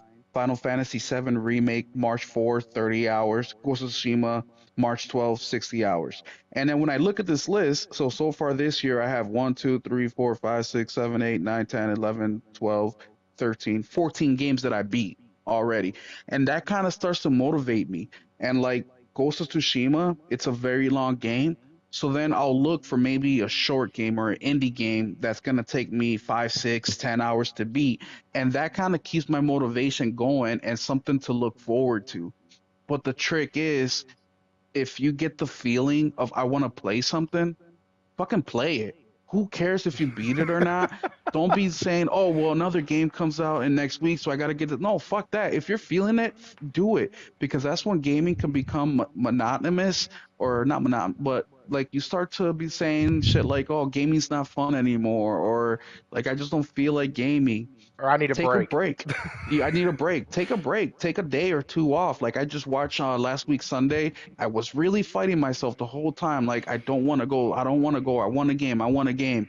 And I went to go see Dune 2. I loved the first one. And I made a commitment with my cousin and my sister. I was like, fuck it. I got to go do it. So I went. I saw it. I had a great time. The movie was phenomenal. And when I got home, I'm like, man, I'm ready to game. So I missed it a little bit. And then I came back and I started Yeah, attacking it. and that's like I played several games between January and Final Fantasy VII Rebirth. But the problem was is none of the game even so guys, Evil West is a super fun game. It's usually sub $20. I would find it anywhere you can. It's It in the should be everywhere. PlayStation Uh, it subscription was service. it was I thought it was just PlayStation Essential that had it last in Yeah. January. Uh, Yeah. but like if you didn't download it or if you don't do sub services, you can find the game pretty cheap from anywhere. The game is actually really fun, but my goodness, it just didn't have that like it didn't have that staying power for me. And I still have it downloaded. I'm still plan on beating it because it's a 6 to 7 hour game. No big deal. You can knock that out if you game like I do. I game about 7 hours a week to 10 hours a week, and I can knock that out in a week. I just found it, and then Final Fantasy VII Rebirth was coming out, and I couldn't see anything other than that.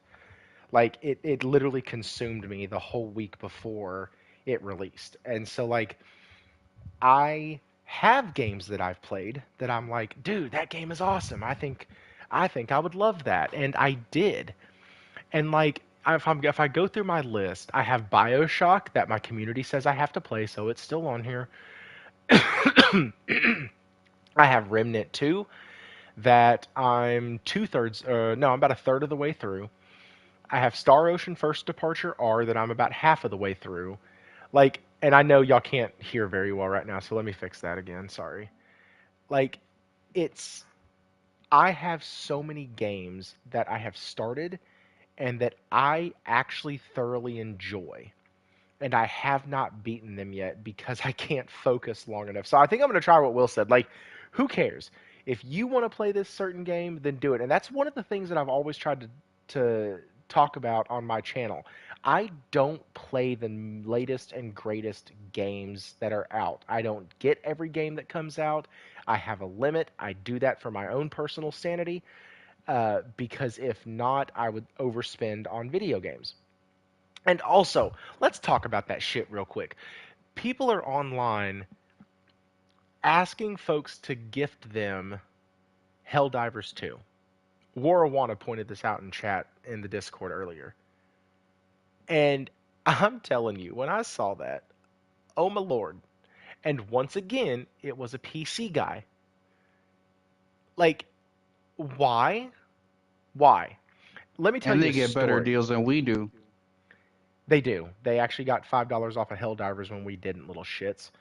Yep. Anyways, let me tell you a story. Okay? Here's the story, guys. Story time with Thrifty, okay? Pull up and just listen for a sec. So this year has been better than the end of last year, but it's still been difficult. We kind of fell into it at the end of last year. When we fell into it, it meant all extra entertainment spending had to be gone for a little bit for us to get our budget back straight. Cool. I did that. We're doing that. And now is okay. But up until very recently, I haven't bought games. I bought one game in January, and it was the Katana Kami, or the Kami Katana. Uh, and fun game, time waster, more of a mobile title than anything else. Uh, and that's just me personally on that game. But I bought it. Outside of that, I haven't bought anything else. I had pre-ordered Final Fantasy VII Rebirth last year. I really, really wanted to freaking play Helldivers. So every week, when my wife manages the finances, I make the money, she manages it. And every week it was like, hey, do we have 40 bucks? Nope. Okay, cool. Hey, do we have 40 bucks? Nope. Okay, cool. And then finally, I think it was 4 weeks later, 3 weeks later, we had 40 bucks. And the way we got it was because I had done some work for a buddy of mine because I really wanted this game. And so I went and did the work. And I found a way to get the game. Stellar Blade's coming out. Don't have $70 to go into a gaming budget all at once. So what am I doing? Starting this next Tuesday when I get paid, I'm going to put $12 to $15 on Stellar Blade physical copy, and I'm going to do that until the game releases. If you really want a game, there are always things you can do outside of asking other people to buy it for you that you can do outside of that. You don't have Habit, first off. If you can't abso-fucking-lutely. afford it, then don't. It sucks, but handle your business, bro. Handle your business. And look, Man, I've been in tough situations before. That's why I recommend physical. Because guess what? If I gotta sell these fucking games to keep the lights on or a roof over my head, that's the first thing that's going. The very first thing. Sorry to cut you off there, no, Thrifty. you're right. Like, and that's the. Hang on, let me answer somebody in the chat. Twisted Sin. Uh, I have downloaded 13 Sentinels. I have not played it yet. I know everybody brags on Vanillaware. I've never really liked their art style, but I think I'm going to go ahead and I'll bite the bullet eventually and play some of those. Rentals at local video stores. You gotta be kidding me, for real. I usually hit limit to 2 games a month. I don't. I can't. They brag with their 200 or 2,000 to $3,000 rigs, but can't buy Helldivers 2. No Or shit. to Like, play fucking Sims, at fucking 500 frames per second. I'm very thankful for my job where I can do work from home, where I can play games while waiting for stuff at work. Dude, yes. People like you, Twisted, just make me jealous. Because Yeah, I'm the same way. that's like, man, I so wish I go to my clients' houses sometimes and they're like, "Yeah, I'm working in here. If you need me, just come find me." And like, oh, that must be so nice. I like that. Problem is, I can't fix AC systems not at people's homes, so I can't. I did the math, and I'm able to sneak in with the PlayStation Portal at work. I'm able to sneak in between 3 to 7 hours weekly, additional gaming, and some of that, a lot, is including my lunch break. But like, it's a game changer. But yeah, look, it's hard. Look at the guy who said he didn't really have a use for it. I have heard you talk Outside of nothing the but house, praise I for that do. damn thing. Outside of the house, for inside the house, I think it's a waste. I think this is me, so please, I don't want to attack anybody. It's just me talking shit. If my son came in here and said, "Daddy," I mean he's 8, so he's more like, "Hey, Dad, I need a TV." No, the fuck you don't. You go to your room and watch your own TV. This is Dad's TV, and you're not taking it away from me. This is my console. But I also made it that way, right? And look, I get not everybody can do that. When I was a kid, we had the one TV. That's it. If the Super Nintendo was plugged in, I knew that I had roughly 20 to 45 minutes to play before my dad sat down, like watching TV. And what was he watching? Terminator for the hundredth time, Rambo for the hundredth time, right? So I Mm-hmm. get it.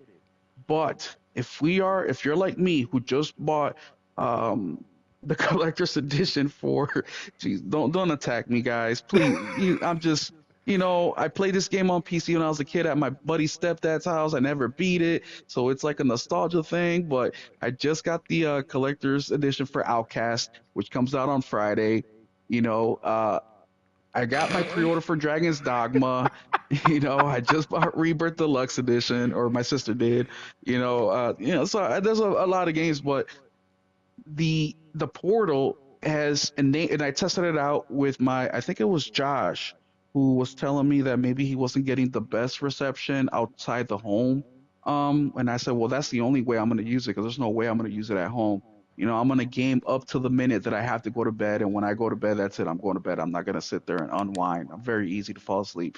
But the thing has been Shit. invaluable outside the house, man. I hook it up to my phone hotspot or the Wi-Fi at work, and I'm able to play it. Last Sunday, before I went to Dune, I was at my mom's house for dinner, Sunday dinner, and I was able to get about 30 minutes in gaming, and it's very valuable that way, and it works really well.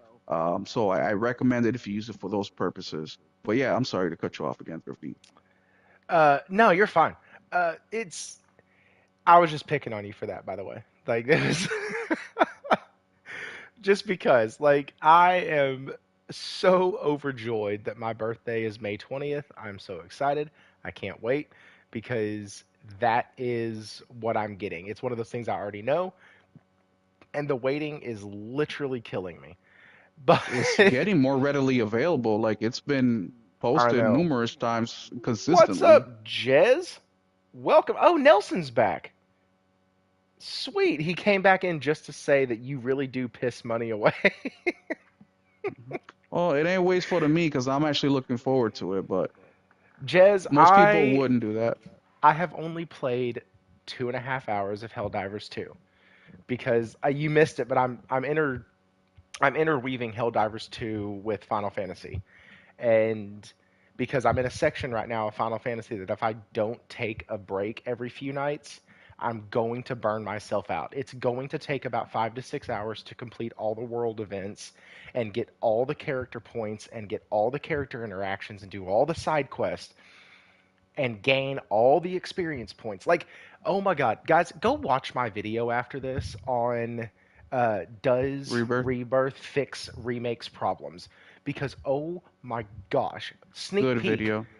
I'm going to tell you right now, sneak peek, the questing system in this, in Rebirth, every single mother freaking quest ties in to a game mechanic. Not just, oh, you get gil for it, or not just, oh, you get a certain piece of armor. Every single thing ties into a game mechanic. Whether it's the lore that you unlock through doing it, summons that you can weaken and then fight in Chadley's virtual arena, every single thing. And they even have some quests, world events, that are character specific to people in your party. So you'll do an event, and then after you do that event, You're depending on how you did it or what you did during it, or if you even took the time to do it, you will gain favor with certain characters in the party. And that actually has an effect on what dialogue options pop up during certain scenes. If you're not at the proper level, you won't get certain dialogue options. It literally changes what you can do in the game. So it's a And for those, real RPG. right, it's a for real RPG, open world. It's freaking awesome. Anyways, go watch that video because I cover three other things as well that were problems with Rebirth, or I'm sorry, that were problems with Remake that have been ironed out in Rebirth. And so, Jez, as far as us playing Helldivers together, I would love nothing more. I'll probably be back on either Saturday night or Sunday night. If I don't have D&D Saturday, I will be there. So, real quick, let's get into the rumor. We've talked a lot about a lot of stuff tonight, but Spider-Man is back in the news. Rumors and leaks are back in the news. And so we're going to discuss them. And I swear to goodness, I'm going to find out where Jez lives and I'm going to cut his damn internet anytime a big story drops because I know that little shit is going to do a gaming grindhouse bite the same day that I have my show. And I know for a fact that I'm going to end up covering whatever the hell he is talking about because it's the hottest thing in gaming. So, Jez, if you're still here and your internet goes out suddenly when you're trying to do a gaming bite, it might be me. Just saying. No, I'm just kidding. Much love, dude. But like, so he talked about it. He brought up some really good points and things that I didn't think about. I was going to go from the end of what if it's not canceled and what if it just got pushed back? So when all the leaks happened, we saw that there was a Spider-Man multiplayer game that was coming. Web of Shadows, Web of Lies, whatever the fuck it's called. Cool. Now we know that, or now the rumor is that it's completely been canceled. Okay, fine. Whatever. But what if it wasn't canceled? Right? What if Sony wants to go ahead and say, hey, we have a franchise here. Let's build up these characters and then let's put it in at the very end. Let's put it in after the final Spider Man 3 releases. Because then we've had ties to all these characters. We've built up all these characters, and people have a reason to want to play as all these characters outside of, oh, it's Spider Man, it's Gwen Stacy, it's Miles Morales, it's To be real, I would love to play as Gwen Stacy, bro. Like I bro, think she's her gonna be my costume is main. sick. She's gonna be my main. Like I don't even care if this does come out or if it's and then so Jez though he took a different route with it. Instead of it being a full game, one of the things that Jez pointed out was that hey, what if it's just a mode? And I'm like, damn, you know Or what? DLC. Or DLC. He was like, what if it's Spider-Man 2's third DLC after the Venom thing? Which okay, that sounds like it could work. And so like it's one way or another, I think they're going to be stupid if they don't do a multiplayer for it. But I don't know if right now, when Spider Man is not in any other entertainment headline right now, if it's a smart time to do it. Also, I do not want another game where they throw these characters at you and you're like, okay, I'm supposed to care. Why? And I feel like a lot of times multiplayer games fail at that like portion of it. Like, why am I supposed to give an absolute shit about any of this? And so, especially when it's built off of an IP from like a single story IP, like you have to have something that links them in. You have to. And so, to me, it makes sense to go ahead and the uh, have the whole world built and then do the game. Like, why are they going to do a Horizon multiplayer game? Well, because MMO. yeah, the MMO. Because in the last game, what did they do?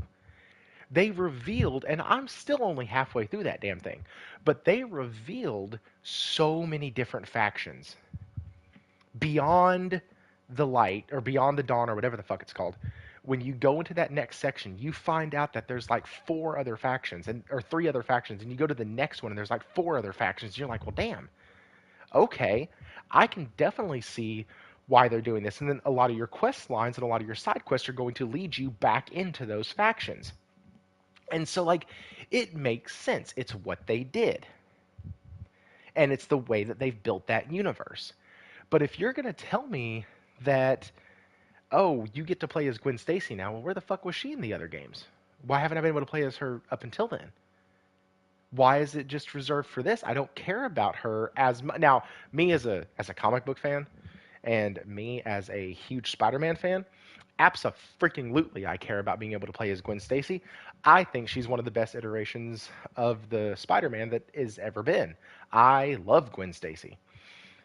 But I want to see them do it right. And I think that what we're going to get, and I think that what we're going to get is going to be, I'm going to go ahead and just side with Jez and be like, yeah, it's probably just going to be a DLC or it's going to be an add-on game mode. If it's a full game, I think they have to wait until they fleshed out the entirety of the story. Because, fun fact, Spider-Man 2 has a lot of little Easter eggs in it that tie into the multiverse. I think there's about 37 of them little bitches. And I had to find every damn one of them. So, like, Did you get the there's, platinum in that one? I absolutely, it's the second platinum I ever got. Nice. Second platinum I ever got was in that That game. was an easy platinum. And the last thing I had to do was find one more stupid ass bug. And I finally found it. Because that was what I had to do. So whether we get it or whether we don't, I don't think is a question. I think we're going to get some version of a multiplayer something with Spider-Man. I think they'd be stupid not to. Everybody wants a reworking of oh shoot, Deadly Alliance, I think is what it was called. Um, oh shoot, it was an Xbox game. I don't remember if it was on PlayStation or not. Josh, if you're still in the chat, help me out. Oh shit, do you know what I'm talking about? Ultimate Alliance. There we go. Ultimate. Ultimate Alliance. And like everybody wants one of those games. Exactly, Thrifty. It's my third plat. Yeah. Look at the movie releases. It will match up with what PlayStation releases. It's like an answer key. Hey, Bro, that's Jez, what I was gonna say. yeah, go ahead, Will. I've talked a lot. Go ahead. And because this topic is super interesting to me, because everybody is up in arms. One of the things that Jez pointed out, which I thought was fucking hilarious, is that these Xbox didn't give a shit about Spider-Man and downplayed Spider-Man so much, and now Spider-Man is on the tip of their fucking tongue. And like, Hmm. oh look at the Sony L, look at the listen. Jez said it. I was in the shower because, funny enough, whenever he does his gaming grinds bites, it's usually when I'm getting off work. And today I actually got off work a little early. So he was on. I was in the shower, and he said, these guys are trying so hard to make this into an L. And if this is the trailer for a canceled game, it looks Yeah. better than anything that Xbox has actually released. And Yep. I'm like, I just fucking die laughing in the shower, just there, and I'm just fucking laughing my ass off because I'm like, you know what? He's not wrong. And then, folks, one of the I'll kick it over to you in just a sec. One of the other things that really kind of struck me was people are saying, well, there's no way that this game is that old because of how it looks, or they can't have a trailer of it that looks this good. I would like to point out that when Shuhei went to Shift Up, he saw a trailer of Hellblade, or not Hellblade, Stellar Blade, and this was 2 years ago, and he said, "That's ours. I want that." So they can have trailers They can have concept art, but to have something that's fully fleshed out like the two trailers are, like it tells us that it is something. And so, guys, if you haven't watched Jez's show, not right now, but after you leave here, go re-watch it. He makes a shit ton of good points in there.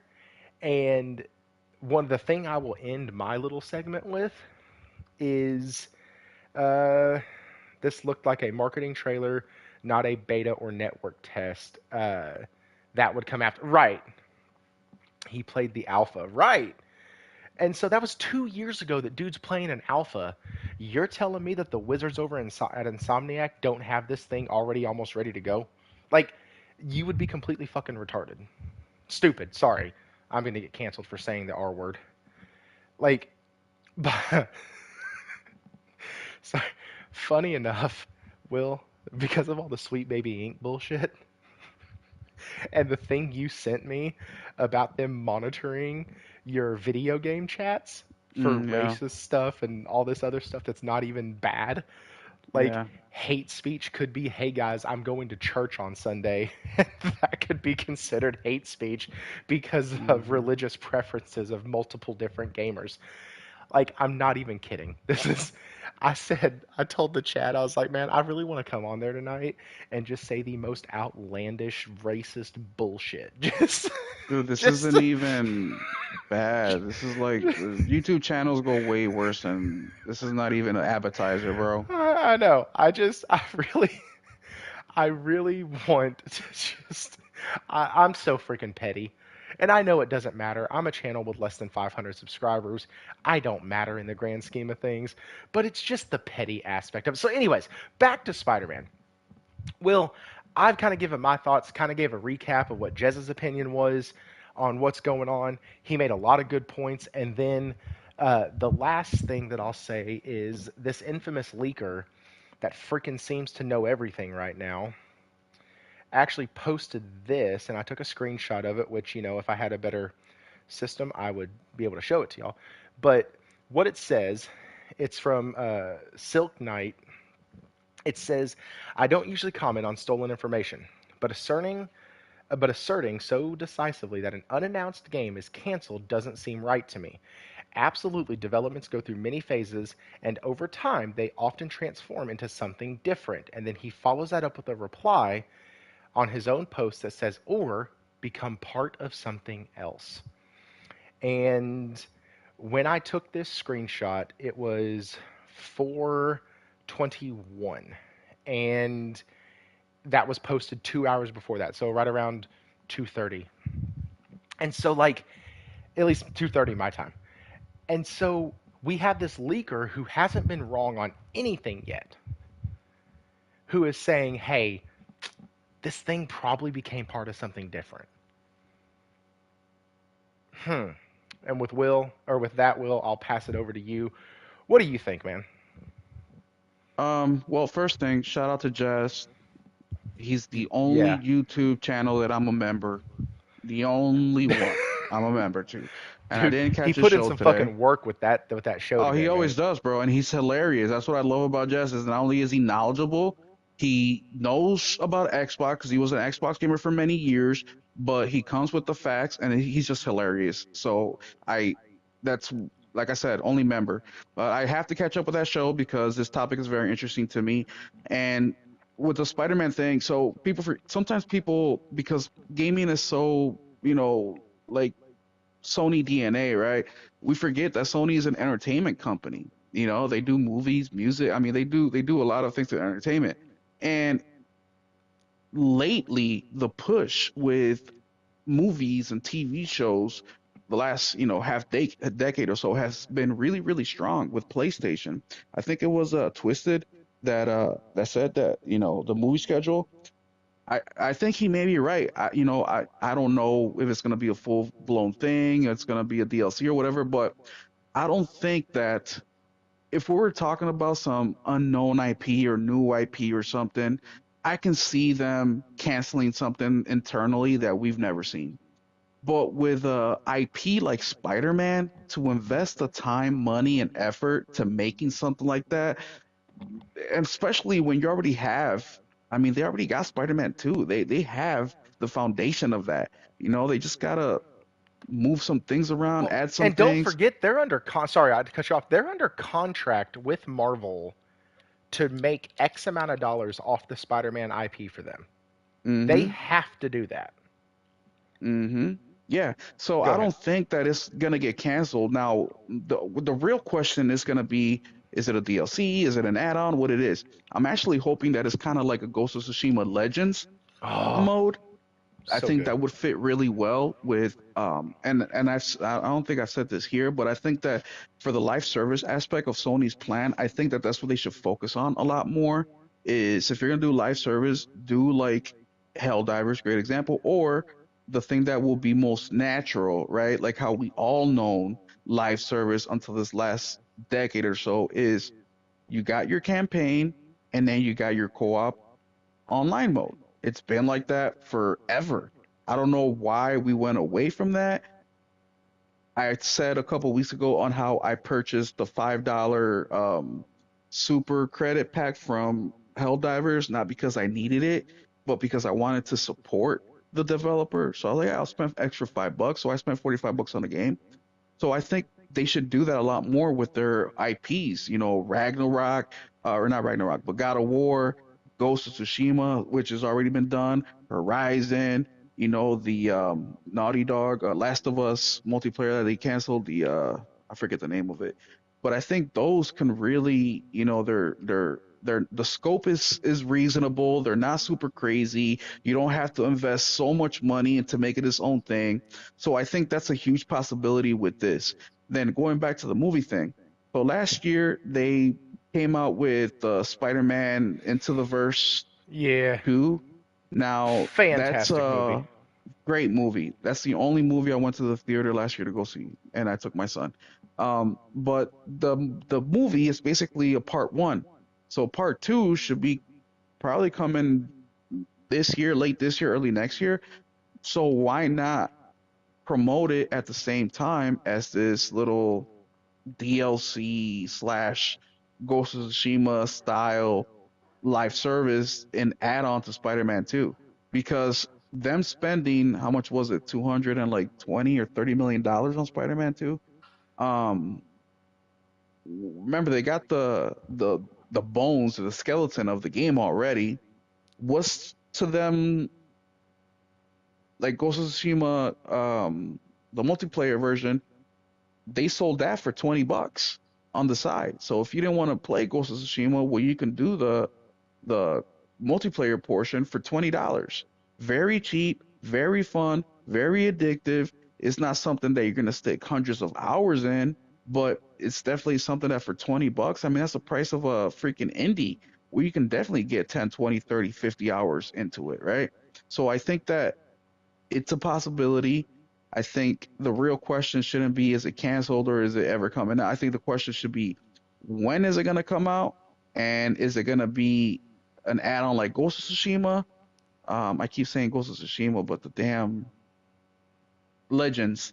Is it going to be more like Legends or is it going to be bigger in scope? I think those should be the questions, not is it canceled or will ever come to the light of day. No, it absolutely will.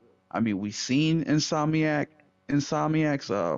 work ethic. We see how they produce games at the rate they produce games, and they have a golden opportunity with Spider-Man that they have not failed us on at all, and we know their potential. So why the conversation coming from Xbox guys, you can't really blame them, right?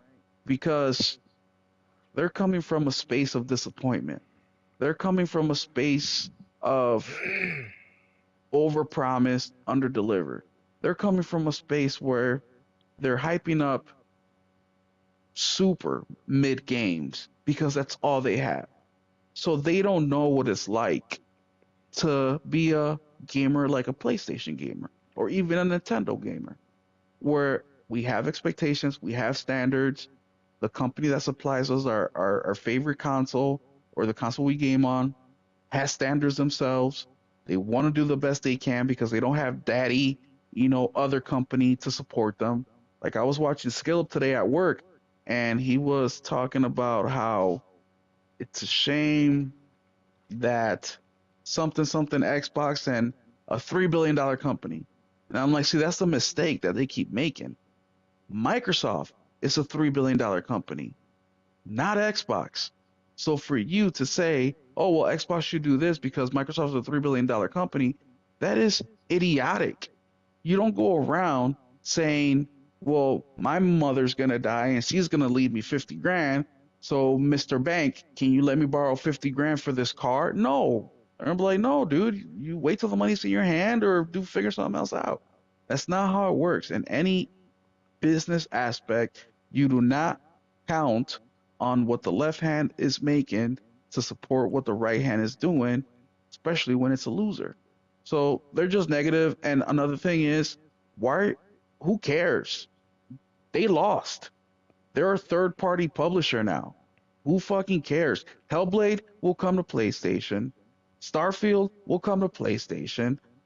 If not, and even Nintendo. The other real question we should be asking is the next Nintendo Switch, will it be more powerful than the Series S? That's the real fucking question we should be investigating.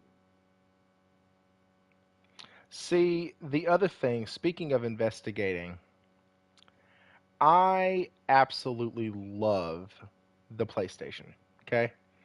Because I can go on here and I can look through my friends list, and I have 21 friends on here who have played uh, Final Fantasy VII Rebirth, and I can look on here and see what everybody's playing. I can go over here to Helldivers 2, and I can look down here, and I have 26 friends who have played Helldivers 2. And I absolutely love that the community of gamers that I have found, be it through Salty's channel, through Jez's channel, through people I've met on Doomsayers, and through here, it is awesome to see when games take off that are I'm done sorry, well. 3 trillion, Three guys. trillion. Yeah, Please don't I kill knew what me. you meant. I just didn't. There's no. Yeah. Was that Josh? Was that Yeah. Josh? Yeah. Your Majesty. I swear, I swear to God, dude, he's like the best well actually guy I've ever had in my life. Yeah, no. If Well, I was a actually, fucking multi-billionaire, I would or millionaire, I would hire Josh to be my producer in real life. Like but Josh, breakfast, lunch, what's happening here? what this shows me is that there are great games being made by great studios. Some big, some small, some that mismanage their money, but they're delivering great games. And by the way, the big one was Square Enix, and the one that mismanages their money is also Square Enix. I'm not stupid. I'm a very well informed fan of Square Enix. I'm just a shill. I can't help it. But like, but it's such a joy to be able to play these games, to talk about these games, to have spaces where we get to talk about these games, to have a game like Helldivers that has literally brought gamers into multiplayer games. There are gamers who this is their first multiplayer game they've ever played. And Nelson Brought in the me chat, in. it brought you in. But you already were dipping your toe in a bit with Remnant, Yeah. with Yeah, uh, but those are campaign-based games, so they feel like single-player games. oh, that's true. They have a story. They have a They full-on have a story and story, everything. and if none of my friends can play it, I can still play it by myself. Yeah, it'll be a little bit harder, but I can still play it. But I'm not Helldivers, touching Helldivers without a group of three at least. dude, I was doing shout out to Jerk Chicken, my guy. Me and him were doing Helldiver difficulty by ourselves. Like That's it's I just won't. But and I'm not like saying I'm like a master at video because I'm not, dude. I play normal. Okay, normal is my skill level. I don't go above that. Rebirth or not rebirth, but remake was the first one that I put it down to easy. It was just so I can get it done. but guys, we're all gamers here. We really are. And it's nice to see so many different people enjoying the same games when I know for fact that a lot of the games that those players enjoy, uh, normally are games that I don't play, right? Like, so right now there's somebody on here playing Persona 3. Is I'm that pretty sure. Josh? No, I'm not going to say Josh the loves names. Persona. I'm not. I just, yeah. Because I'm not trying to call anybody out. But, like, this dude's playing Persona 3. And I'm like, man, that's really cool. But this dude also plays some of the most obscure fucking titles I've ever seen in my life. And it's so awesome because I've actually messaged this person. I've messaged Kofi before, like, hey man, I'm looking to get into this JRPG series. What do you think about it? And it just opens up such an awesome world of gaming to us, and it opens us up to new things and to new ideas. And that's the whole goal behind the playground, is to bring people together from different areas, from different, sides of the gaming world, and we all get to share and we all get to enjoy the same things. And it looks like, guys, gaming is making a shift, and I'm so excited about it. And if you're reading the tea leaves, you should be excited too. We're getting away from games not being just for entertainment, and we're getting back to that. Nelson in chat put up something that said co-op games, bitch. And I Facts. added that little inflection there. And they're getting back to the things that we used to love and enjoy. Hey, I don't mean to show off, but me and Nelson have beat co-oply, have beaten about 2 games, 3 games. I don't want to show off or nothing like that, but we've beat a couple, I mean, so I y'all don't did know. the Ascent, y'all did The uh, Ascent. Oh yeah, y'all the did the Ascent. Ascent, y'all did Final Remnant, Fantasy and 5. oh, y'all beat that together? We beat that together. I was bitching and complaining because fucking tanky ass shit. And Nelson laughed at me because I used to get overwhelmed. Well, yeah, we did that. Oh, real quick, 30. Have you guys checked out the new update today on the PlayStation? I put a video on Twitter.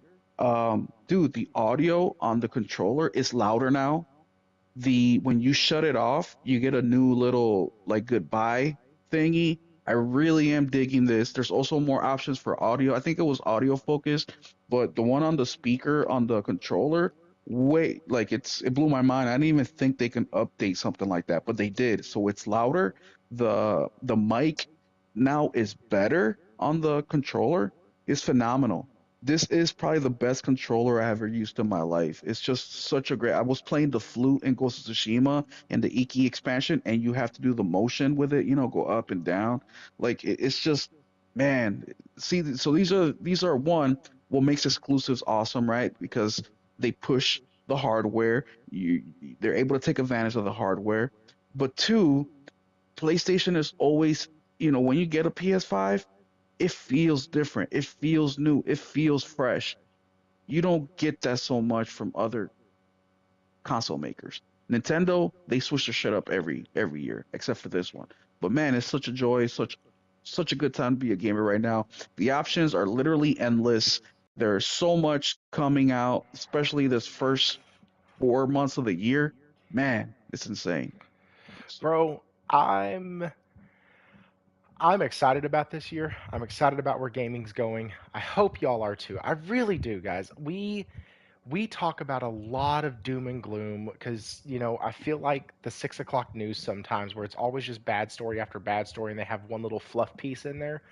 But, like, we really do have a lot of stuff that we can be happy about and that we have to look forward to as gamers. Like, I cannot stress that enough. It's going to be a great year. It's already been a great year.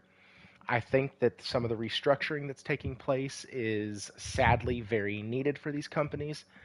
I think that, uh, and I think we're going to see the benefits of it. I think we're getting back to a time when gaming was two buddies or three buddies sitting on a couch and playing together. We'll just be on a couch several miles apart. But it is amazing, guys. With that, though, we have reached the end. I'm 15 minutes late. Last week's show was 3 hours long, and I am not doing that to my tomorrow self again. So I'm going to go ahead and get off of here because, unlike Will, I actually have to wind down after these shows.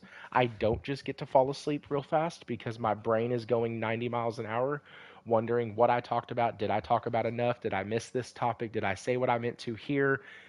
Because outside of the articles that I have as reference, I don't come into these shows with just a ton of notes. I have my headlines, I have what I want to talk about, and I have articles to back up what I want to talk about. And outside of that, all of this stuff is off the dome. So I try and I like replay the show in my head, thinking about, okay, our audio was good tonight. Great. That's 3 weeks in a row. We're creating a habit. And the audio was good. Was the stuff good? Why did I lose a sub here? Was it because of this video? How did I gain one? Like, there's so many things that my brain can't shut the hell up on, so I can't go to sleep right after the show. But kudos to Will who can. I'm going to go ahead and get off of here. Will, where can folks find you, dude? You can find me Will777JP on X and PlayStation. He also has a Game Pass or a Xbox account, but I do. Hey, guess what? This is my last month. So back in December, I bought a 3-month Game Pass Ultimate for Christmas for $20, and it expires this month. So this is it. Game Pass will lose another sub. oh man, don't worry, don't worry. They'll gain another. I'm sure Destin will go ahead No, they and won't. just sign up with another account and like just to Well, boost the numbers. I will go back when Helldiver comes out. I'll just pay the $10 or whatever it is to see the game, and if I like it, then I'll just buy it. I'm sorry, Or when I what just comes wait. out? Hellblade. Hellblade. Okay, you said Hellblade. Helldivers. I did. I'm pretty sure I did. Yeah, if I like it, I'll wait for it to come on PlayStation and buy it there, where it should have been to begin with. So we'll get into some of that next week because I intentionally avoided Xbox tonight. This was a night about PlayStation. This was a night about Akira Toriyama. And this was a night just discussing gaming in general and some of the nuances that gamers try to make excuses for. But anyways, guys, y'all can follow me on X at thriftypsgr. Add me to the PlayStation at it's not at sorry, it's thriftyps underscore gr. And yeah, Sunday night I'll be down for some Helldivers. Might be Saturday if D&D's canceled. I might do both. Anyways, guys, with that being said, it is your money. Spend it on the things that matter to you. Don't fall into FOMO. Don't fall into, hey, you need this game even though it goes against what you believe. Buy games and support games that you want to play. And outside of that, tell everybody else to piss off. And with that, guys, thank you for stopping by the playground and stay thrifty.